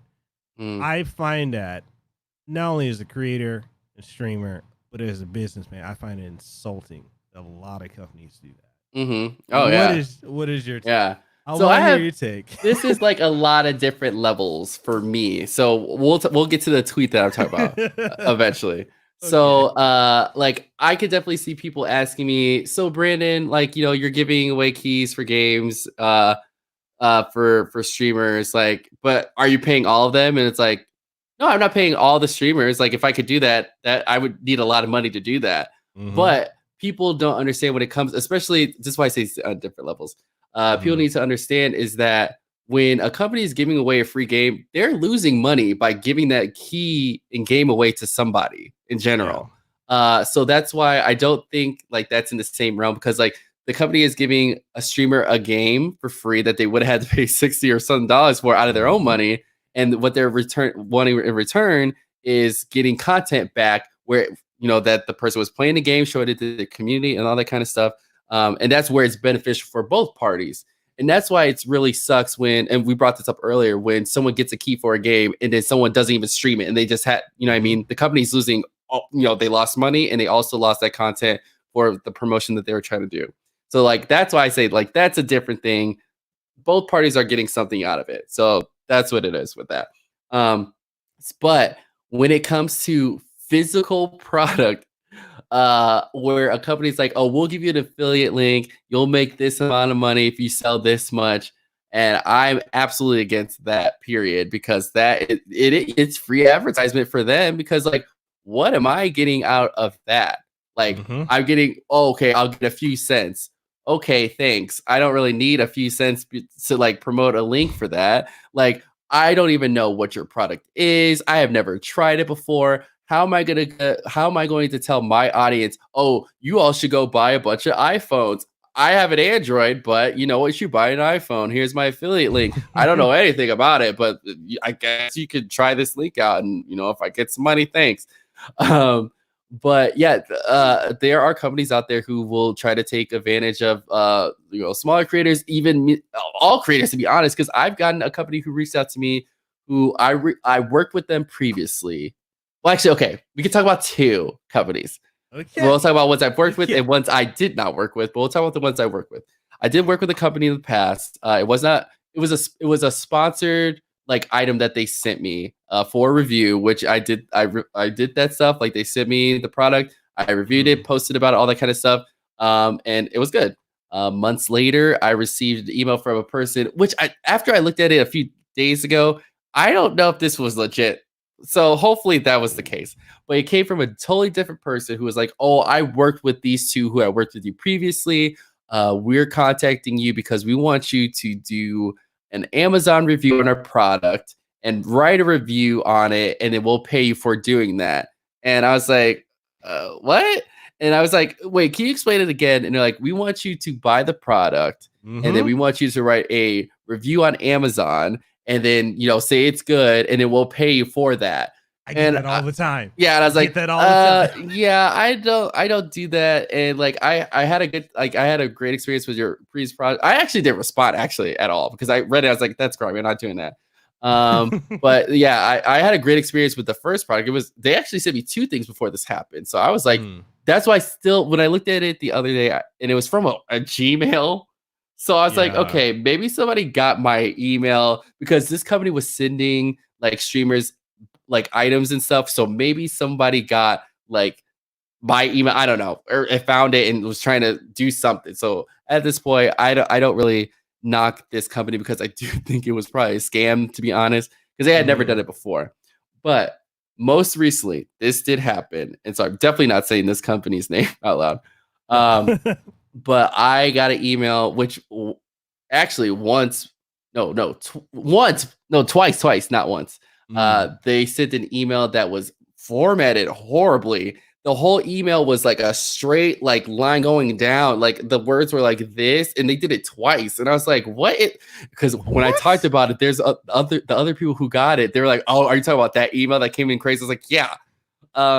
So basically, this company was reaching out to people of color, people in the LGBT community. They wanted to, sponsor. They wanted to sponsor their content with, products and stuff. But the thing was that they were going to give you an affiliate code for that, and then you had to sell a certain amount of PCs for them. Whereas, like, okay, why would I do that? Like, why would I take a link to sell your product? I've never tried it. How do I know if it even works? And all that kind of stuff. And so I don't think I responded to that one either. I think I just posted about it because it's like, this is crazy. You're nuts. But it was a huge thing a few years ago where like the game key companies were doing the discounts on game keys, and they're doing that for a lot of creators where it's just like, oh, you're affiliated with like so-and-so, like get this much off of a discount if you buy that. That kind of stuff. I was also kind of like, I did take a few of those, and I was like, when I was like, didn't know any better, I was like, oh, well, I'm affiliated with this, like get a discount on a game, which is good for the people who are buying it. I might be getting 2 cents out of it, but that's what I thought. But yeah, my major thing for the tweet that you're talking about was like the physical products where they're like, luckily, like I don't have to deal with that with Corsair. They've been awesome. They would never do this, but there are brands out there who will be like, okay, you want a headset? We'll give you an affiliate link, and like you can say that you're partnered with us, and we'll give you that. It's like, and that's it. It's like, oh, for the words that I'm like affiliated with you. Oh yeah, that's fine. Just use the link. You'll get a discount for that. And if you want the actual headset, you'll get a discount for your own discount. And it's like, no, I'd rather not use my own money to promote a product for you, and you get pretty much all the revenue for yourself. But yeah, this is why I've always told, like even in that tweet, I've said that every creator, no matter how big or small, they have the right to ask about like, well, can I try out the product if I'm supposed to be promoting it to my audience? Like, I don't care how big or small you are. If you have viewers, if you have followers, if you have this and that, you're using your engagement, your audience to check this out. You're telling them, hey, this is something that I use. I think this would be cool for you to check out. And if it turns out to be bad, if it's like a headset that turns your ears green and you have no idea about that, oh, it's going to reflect on you. Not as much as the company. Like people can be mad at the company, but they're going to be mad at you because you're the person telling them, hey, this is awesome. You should check it out. So, I mean, it's a risk for anybody who takes any sort of sponsorships that if something goes wrong, that someone's going to blame you for it. But it's at least that you have experience with it. And you could be the person who goes to the company and says, hey, I have someone who bought a headset from you guys. They're saying they're having a huge issue. Can you fix this? And you have that connection where you can at least do that because you had an experience to be like, well, yeah, that's not normal. That didn't happen to me. I'll go talk to them about that. And I've had to do that a few times for things that like broke and stuff. And I had to reach out to previous companies to like try to get that settled with people who may have bought something that I was promoting. But all the companies that I work with now, I've been very active and very upfront. Like I will not post anything, period. I will not tag you in anything unless I have used it and trying it out. They don't have to pay me. I'm not looking for a bunch of money for that. And I know that's like a big old thing with like some streamers or whatever. But like if I'm getting free product and all I got to do is like tell people about it, if I like it, that's enough for me. I don't need a bunch of money. I don't need that. But that's why it's a big argument on streamer Twitter about experience and compensation. We will. That's a whole nother thing. I don't even dive into. I've been in so many arguments with people who just like. The only thing I'll say about this is that I feel like when it comes to experience and compensation, it whatever someone chooses to do with that, that's up to them and their career and their situation. It is not up to people to do blank statements like you should do anything for free at all. You should be paid for everything. Not everybody is in that position to say that. Like like we said earlier, I cannot walk up to Sony and be like, oh, I want a PlayStation. And if you're going to give me a PlayStation, y'all got to pay me for using your product. You know how quickly they would laugh at me for that. So you just have to know your place and what is appropriate, what is not. And if you want to gain some experience with something, I don't see a problem with that as long as you're not being taken advantage of and you're okay with the situation. That's what I've always said to people. And I really do hate the blanket statement of telling people, oh, you shouldn't be gaining experience. You should get paid for everything.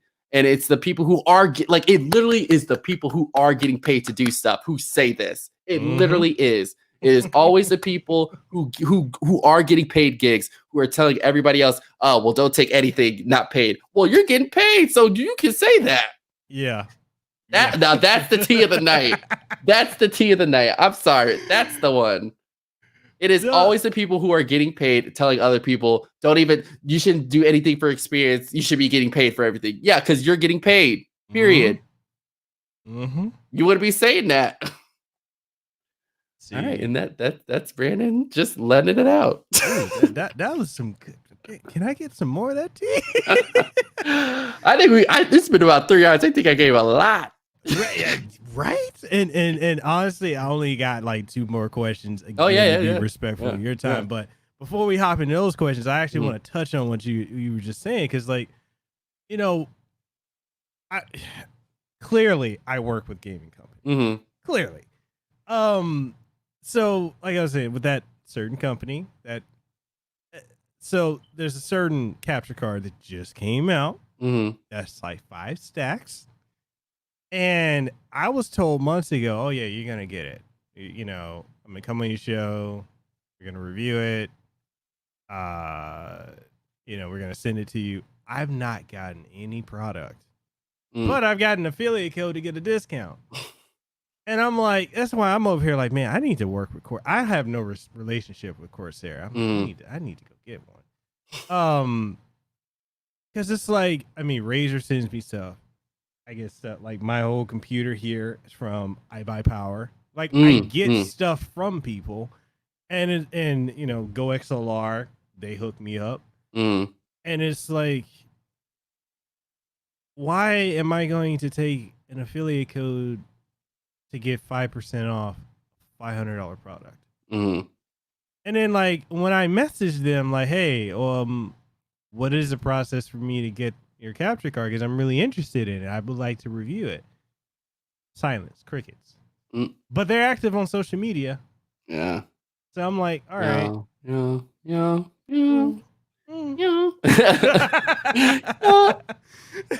That's my response to that. Yeah.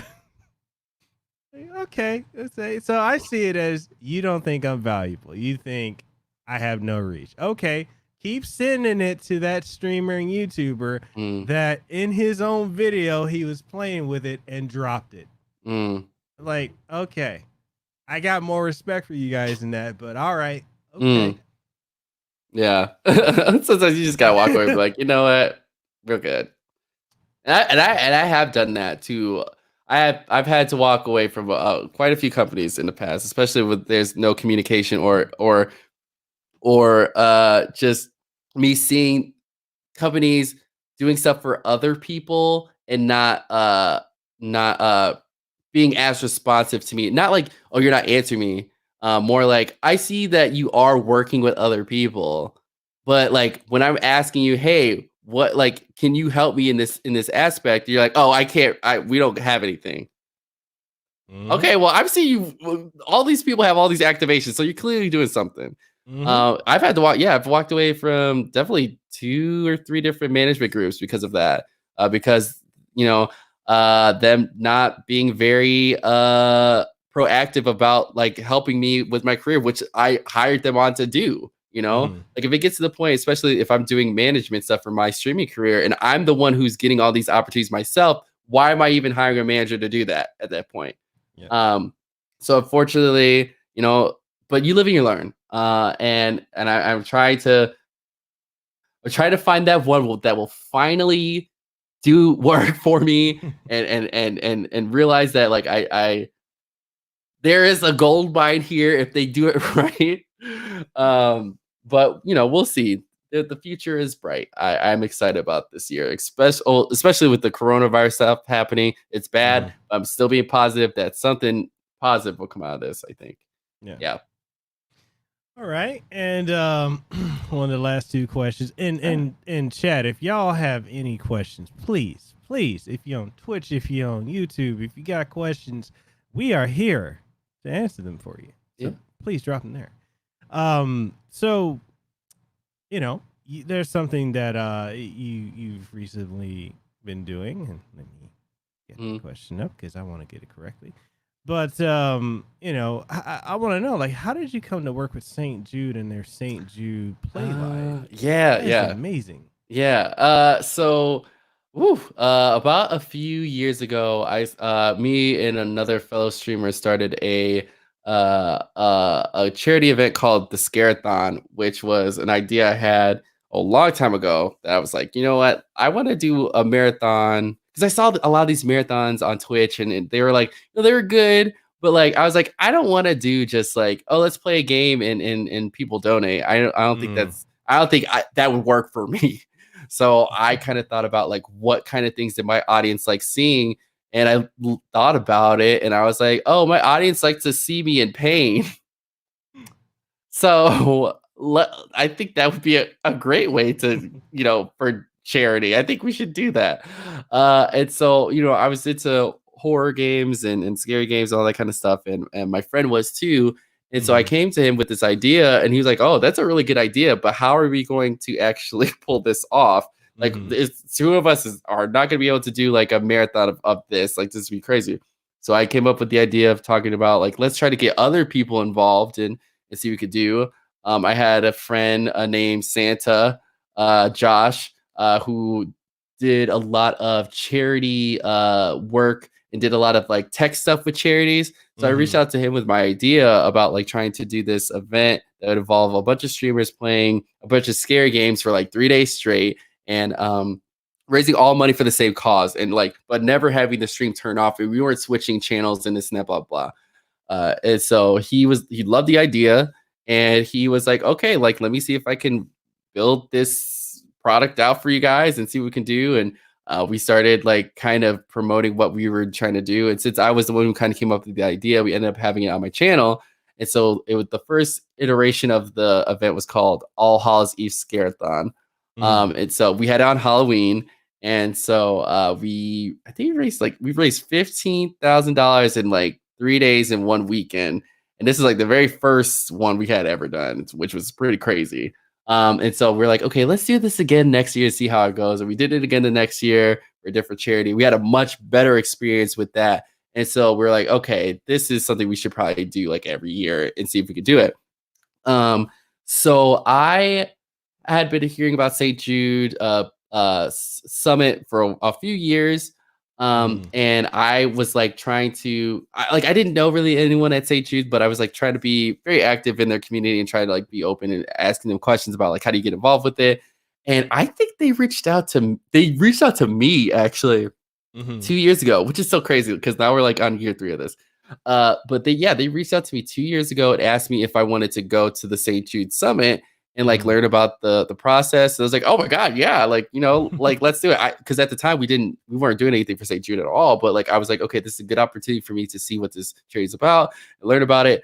And then I asked them, I was like, well, hey, like I'm not the only one who runs this organization. Like I would love to see if like my the other person who helps me with this can come too. And they're like, oh yeah, like I think it's good for both of you guys to be there. So we both went there. We had the experience. We cried, of course, during the summit. And I remember it was the last day. We're like, you know what? Because I think was it in October? No, it was in May. It was in May. And so we're like, okay.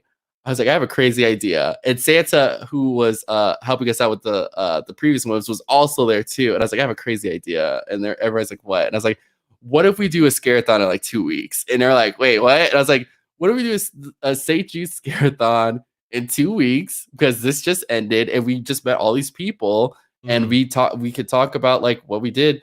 And I went up to like Zach from St. Jude, who's like one of the head guys of it, and asked him like, would you guys be okay with us doing like a charity marathon that's involves scary games of very graphic things for this this children's organization? And he was like, as long as you guys keep it with the TOS and all this kind of stuff, we welcome you all to do it. And I was like, okay, let's go with it. And the first year went really well. And the cool thing about it, and which is why I love our partnership with St. Jude, is that every single person, like moderator and streamer, gets like a St. Jude Twitch hoodie. If like everybody, like mods, streamers, everybody, which we were able to work out that deal with them. But we have to reach like a certain amount every year, which that's like I think the first year we were supposed to hit 15,000 for the whole thing, and I think we hit 20,000 overall the whole weekend. So we were able to get everybody those Twitch hoodies, which was pretty cool. And then the next year after that, St. Jude invited us back, but this time around they wanted us to be a part of like their presentation. So this was never live streamed because like all this stuff was like the private stuff, but they wanted us to do a presentation on the event, and we got in front of like a group of like 200 people, talked about this Scarathon. And then I remember we were a part of their like media people. Like it was Dr. Lupo, Bloody Faster. There's some other streamers who were involved too that they had like pitching to the media about like St. Jude Play Live and streamers who were doing it, and they pitched like the Scarathon too. So we're sitting there like in interviews with like all these big names, and like IGN is like talking to us, and I'm like, oh, so yeah, we play scary games for charity. And then like I was like looking at the clips, I was like, oh my god, there's a clip of me like dressed up as Bob Ross and all this kind of stuff. And but it was a really cool experience because I just really have always appreciated St. Jude being very open to streamers being involved, because they I think they're really honestly the first like company that has really taken to, oh, streamers are really doing awesome things for charity. Let's support them in that. You know, I don't see too many companies doing it as much as St. Jude is, and that's why people go so hard for St. Jude, because they see what they're actually doing is benefiting children and having them not having to pay bills to go to the hospital, all that kind of stuff. So yeah, I've been lucky enough for them to invite me to be a part of their panel tomorrow. They're going to be talking about the Scarathon there. But we're having a Scarathon in May, so we're going to be doing that again. But it's such a great experience because it helps me to meet a lot of streamers I don't get to watch all the time. And then we're all raising money for the same cause, but it's always so epic. And it's got to the point where people are like waiting for it, and they're like sitting in the channel because they know it's going to be a weekend of fun. Like all the streamers have a great time. I honestly have never met anybody who did it. It was like, I wish I didn't do it. Like everybody has always had a great time because we tried to build a community of people who love just like being involved because they know they're doing something good for charity, if it's St. Jude or something else. And it's weird. It's so weird to like see people like they bought shirts with like the St. Jude and the art. Like that's another thing too. The whole art process and design was like a super important thing to me because I wanted it to be like an iconic brand that when people would see it, they'd be like, "Oh, that's the Scarathon." Like I see where it's going. And the whole art for the event is like basically it starts off with like a few events. Like each event has a different kind of scene. So it started off with a girl when she was younger, like she was like this witch. And it goes into her getting older, and it like she eventually has a son, and then it shows like her son getting older and her older. And so now the current like iteration is like she's really old, and he's like now like the protector of her. So it's just like trying to tell a story of like how you can like grow the youth to do much better things than you are doing for yourself. And that's like, I don't know, my whole like when I used to write stories, that kind of came into play when I created that concept. And I told the artist, I was like, Sarah, can you like which Sarah Lizzie Art, that's who does the art for the Scarathon. She is amazing. She could take something that I don't even know where I'm going with, and she will like create something into huge stuff. So if you ever look at all the past Scarathons, there is a story between each one, like in order, and it should make sense by October because we're gonna have a little surprise coming with that. Yeah. So Yeah, St. Jude has been awesome. Yeah, I mean, I would, someone who went through cancer and has worked with hospitals and with kids, like I would love to be part. I know I'm not a Twitch streamer, but I would love to work with that. Like, well, the cool thing about St. Jude that I've always been super appreciative of is that like anybody can literally just like right now start like raising money for it. They don't have to be a big streamer or whatever. Like as long as like and plus they are very active on social media. So if they see you tagging, like saying like, hey, I made this much on here, like we're doing this, they are paying attention to those folks too. Because I know for the summit that they were supposed to have, that list was a lot. The year before that, it was like 200 people. I know they grew it. It was probably 400 people. It was gonna be packed. So each year it got bigger and bigger because so many more people were involved. But they don't really care about size because like the thing about it is that like people, especially during charity time, people get shocked when they're like, I like I'm not partnered and I got like $2,000 in donations. I'm like, yeah, because there's people out there who care. It doesn't matter if you're like, like a big streamer, you have a community of people who want to help. And so that's why, even especially with the scare thought, I've been very, very honestly honored and shocked by my community by what they have done sometimes, where it's just like, I remember I did a charity thing for Gamers Outreach, and I was not against, but I was like streaming with like these huge streamers who are like pulling in all this money around me, and I was like, you know what, I don't stream that much, and like my community is awesome. I'm not trying to be like, let's get like $10,000. Like I was like, okay, let's just do 5,000 because I felt good with that. I was good with that. And then by the end of the weekend, we were at 4,000. I was like, what did you all do? You weren't supposed to do this. But that's another reason why I think people should always not feel so that charity is a competition or like I am not a partner, so like I can't raise that much money. You'll be shocked that there are some really generous people out there who are willing to do stuff for charity, especially people who have been through like stuff in their lives or know someone who's been through that. They're definitely willing to want to help. So I always tell people if that's something that you want to do, go for it. Okay. Cool. Yeah. We got two questions. One from Rastalyfe Reggae. He wants to ask, he says, questions for both of y'all, but do you consider while you stream your man cave or is it your office? Oh, well, I stream in my bedroom. I stream in my bedroom. I would show it off, but like my bed's over there. My old apartment, I used to have a office, so that was like my streaming room and my man cave. But no, I stream in my office. Now I had to downgrade, but it's you wouldn't know it's my bedroom, right? I don't know. No, I didn't. Yeah. I couldn't. Yeah. So for me, so Lehu and I, we have a house right outside of Waikiki. So one of the bedrooms we just turned it into. One is a lounge room. The other one is office. Then we've got our bedroom, the master bedroom. Then we have a downstairs that one gets rented out. Like it's 2 bedrooms downstairs. So it's like, yeah, I guess I can't call it a man cave when I share it. Yeah. So it is what it is. His other question is, what are your recommendations for the best headphones? Ooh, okay. So that's gonna be a tough one because I have to once again say I'm sponsored by Corsair, so they have really good headsets, which they do. But I have to say, whatever I suggest will be Corsair.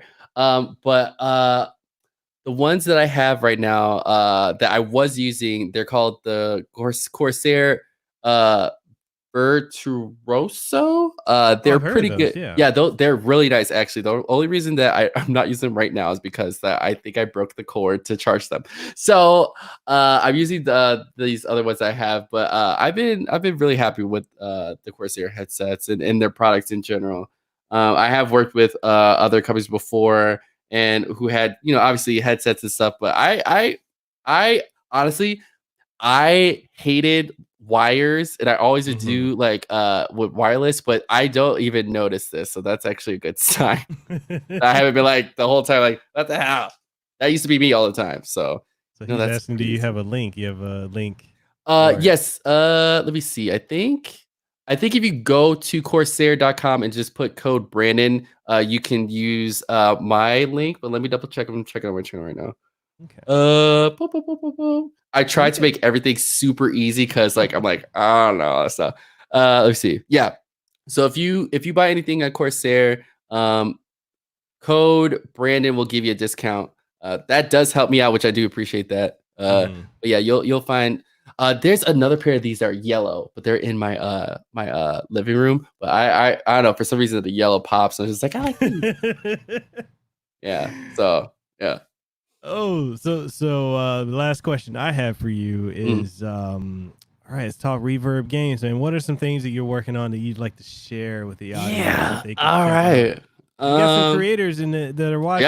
Yeah. That's why this is a good thing too as well. My job is literally working with content creators of all sizes. So if you're watching and want to check me out, you could definitely hit me up on the Twitter. I do have like all my job information on there too.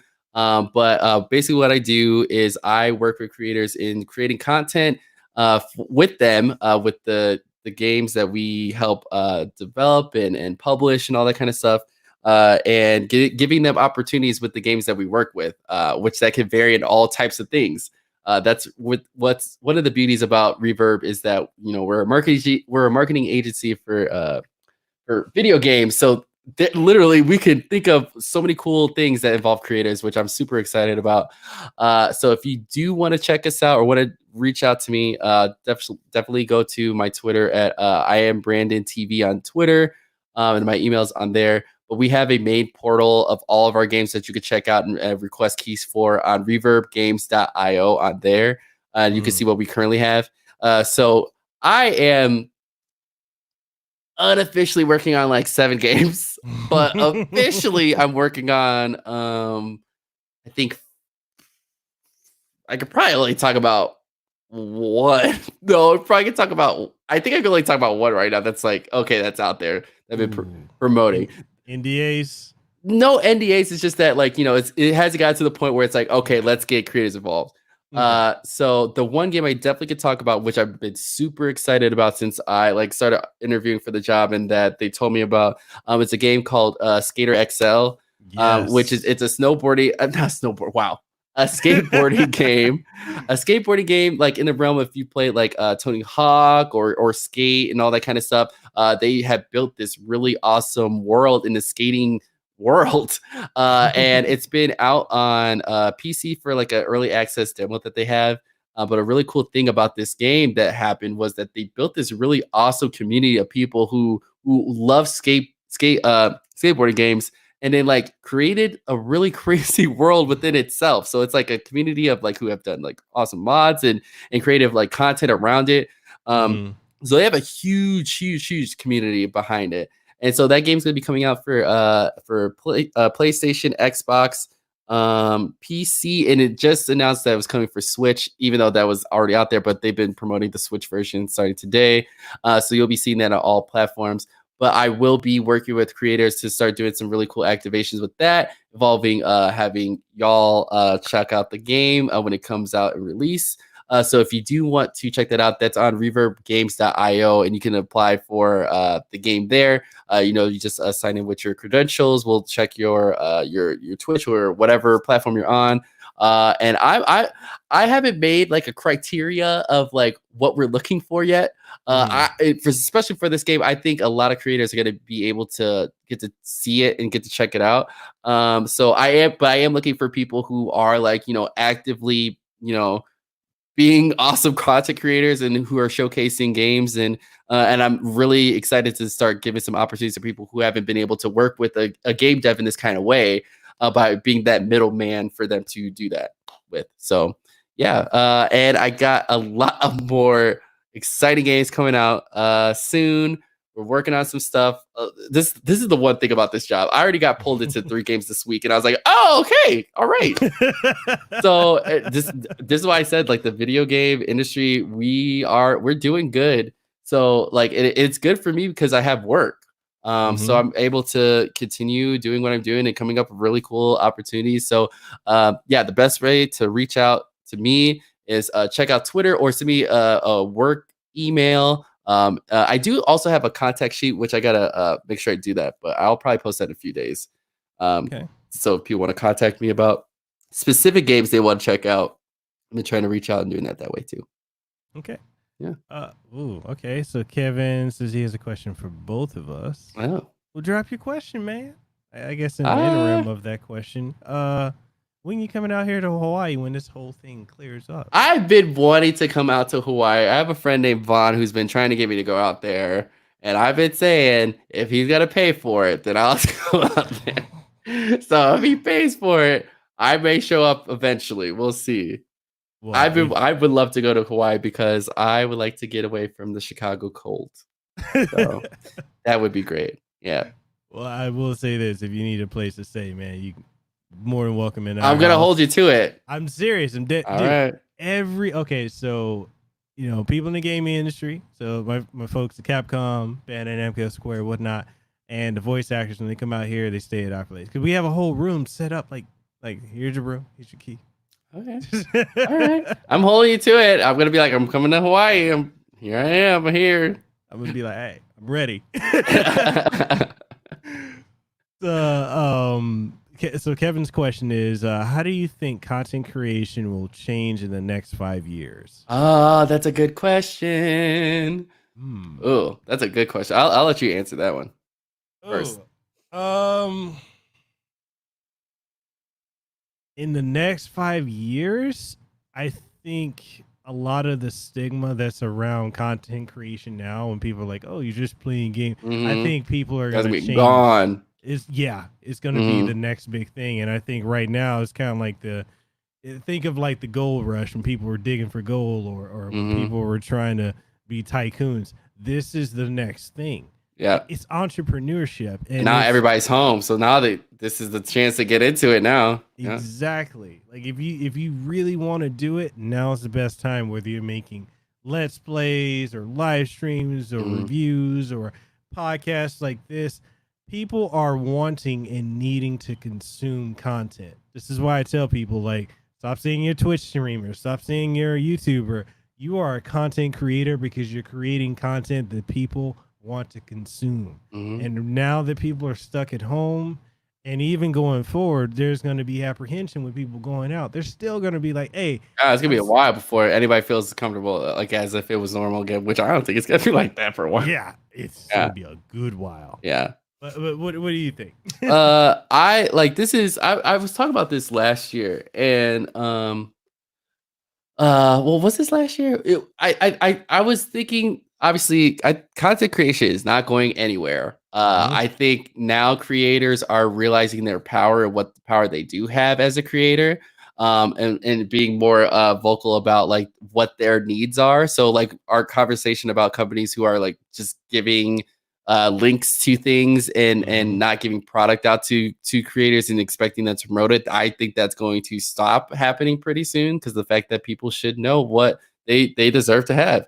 And also like the whole when Ninja switched to Mixer situation and that blew up, that was a definite change in the whole streaming industry, where it was like it rocked everybody, where it was like this really popular creator that was on a major platform took his power and went somewhere else and had, you know what I mean? No matter what you think about what he's doing now or how like viewers are now, that shook up everything. And then when they start, and you follow suit, people are doing the same thing. So, I mean, for example, Ninja might not have like 10,000 viewers like he did when he's on Twitch, but I can guarantee he's making a lot more money than he was on Twitch, though, at this point, being over on Mixer. And he's probably at a point where he's probably happier that he's making the money that he wants, but not dealing with having to have the pressures of so many people watching him, and also probably be able to manage his chat at this point, to be honest, because like that's 10,000 people to 4,000 or whatever. That's a difference. Yeah. But yeah, I definitely see content creation even growing better, even more creators knowing their power, what they should be, how they should be respected. And this is why I feel like streaming education and content creation education is not going to ever stop. And I think it's going to continue to grow, and it's going to always shift because like things are always changing. Like, TikTok came out of nowhere and all these creators are like now on TikTok with millions of followers. I was like, well, okay, I see. I just haven't figured that out. I don't think I'll do TikTok, but I don't understand it. There are people who are streamers who are making big splashes like on social media because they started doing TikTok and all that kind of stuff, and then posting it on Twitter, and then like that going viral. And it's always constantly changing. But I see the industry continuing to grow, and companies who are snowballing, like creators or smaller creators, are going to have to switch their strategy, because giving a streamer like an affiliate link and being like, okay, promote my product and you get 2 cents out of it is probably not going to work that much anymore. So we're seeing that change for sure. Hey, Corsair, if you're watching, I got no loyalty. They gave me an affiliate link. Corsair, I love you, baby. Come on. I want to work with you. But no, in all seriousness, I mean, for those who don't understand how affiliate links and payments work, it's like when you got an Amazon affiliate link. Mm-hmm. You don't make crap off of that. Definitely not. Definitely not. I definitely made more money on the discount codes that I've given to people from like my stream than what I made on affiliate links, to be honest. Like I made like okay, there's a difference. Like we're talking about affiliate links, like I've seen pennies, but like when I've been like on my channel, if you use code Brandon, whatever, I've definitely made like $600 one time where I was like, oh, okay. And like, this is like, the company taking out their portion of it. And that was what was left over for me. And I was like, who bought all this stuff? Like, I'm okay with that because I at least got like product out of that. And I also knew and respected that company already, so I was okay to promote like use code Brandon for a discount and stuff, because it gives my audience some money off of what they're getting, and I already tried out the product and knew it was something that I liked, so if they wanted to invest in it, they could, and they would get at least a discount off instead of paying full price, because why would you pay full price? You get like some money off. Yeah Very true. Chip says, he said, bro, I just made enough money to pay Amazon the exact amount that they take from you after you. That's how I think I have an Amazon associate link thing, which I still don't know how that works. But the only reason I have it is because of the fact that on my setup, I have this is a good thing for people who like want to show. Oh, I just said myself.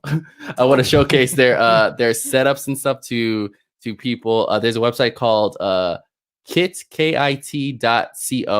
It's a really good website that it's made for content creators to share their setups for people who want to actually check it out. And you can actually link up your Amazon affiliate link there. And so if people buy stuff from there, you get a little bit. That's the only one that I'll actually do, because I really don't have to do work in that. It's just already like, I'm like, well, if there's going to be a link there, I'm showing people what my setup is. Here, they can use that if I make money from that. But I haven't really made anything from that. But it's a good website to showcase your stream, and then people can actually find out where they can buy it from and all that kind of stuff. Because I get people all the time asking me, "Oh, what do you have in your setup? What is this and that? Where blah blah." So it was made for content creators to use to showcase their equipment and all that. So it's streamer, podcasters, pretty much everybody under the sun. Okay. Yeah. All right. I lied. I have a final question for you. Okay. All right. Yeah. Did you have fun? Oh, I mean, I've been sitting here for almost 4 hours, so I'd hope so. This is definitely the longest podcast I've ever done. So that's kudos to you for keeping me on this long. I'm a little hungry, but no, I had a good time. Cool. I think I got some Twitter content I'm going to use for tonight from this session. So you probably see a tweet in a little bit. Do it. Is there anything you want to leave the audience with before we go? Well, if you've listened this far, I really appreciate you at this point. But yeah, if you enjoyed my content, if you want to check me out, I am, especially on Twitch, I'm very welcoming to new people coming in. You can definitely check me out on Twitter at iamBrandon. If you want to follow me on Twitter to see the hot mess I am, you can definitely follow me there at iamBrandon TV. And yeah, I do kind of a lot of stuff. I stream. I do gaming industry stuff. I play on D&D as well. I do a show with a group in Chicago here. So if you are into D&D, I do a show with other POC called Rivals of Waterdeep. So you can find that on the D&D channel, twitch.tv/D&D. And other than that, I'm just like on the internet hanging out. It's an Overwatch. So if you're an Overwatch player, I would love to play. And I just started playing Phantasy Star Online 2 because I got an Xbox One again. So I'm diving into that one. Hey, we got to play that because I have been waiting for it. I don't have anyone to play with. Yeah. So I tried to start it last night again, and then they went on server maintenance. So yeah, I was sad. I was really sad on that one. So yeah, that's about it. All right. And if you guys, if you want, all social media links for Brandon are in the description below the podcast, either on YouTube, on Twitch. It's also going to be on the podcasting. Well, I'm going to go ahead and drop those links because I got to plug all that, and I can look down and see it. So I don't have to put it off a sheet. It's right there. Apple Podcast. You can catch Hawaii's #1 podcast 3.5 years in a row. We're going on our 4th year. Nice. It is crazy. Over 10,000 downloads a week. Wow. 10,000 people are going to hear my annoying voice for 3 hours. Sorry, I should have said that before. So you can catch it on Apple Podcasts, Google Podcasts, Spotify, Stitcher, TuneIn Radio, iHeartRadio, Pandora Radio, Spotify. And if you want to catch it live, we have it on both YouTube and Twitch, which if I ever make partner, I probably can't do that again. But hey, it is what it is for now. You can catch it on both. And if you want to support this podcast and stream and whatnot, we got Patreon, which everything that you guys invest into me, I reinvest into the channel to give you better content, better quality equipment. You know, since some companies want to give me affiliate links, sometimes I got to, invest in my own stuff. So it's like that sometimes. But with that being said, I appreciate you guys coming in almost 4 hours. Almost 4 hours. I appreciate the conversation. Brandon, loved having you on the show. Thank you. We definitely got to do this again. Yeah. Anytime you come out here to Hawaii. All right. If you're on Oahu, you need a place to stay. I am 2 minutes outside of Waikiki. I'm taking you up on that. Dead serious. Yes. So with that being said, you guys have a great one. Brandon and I are signing out. We'll see y'all on the next one.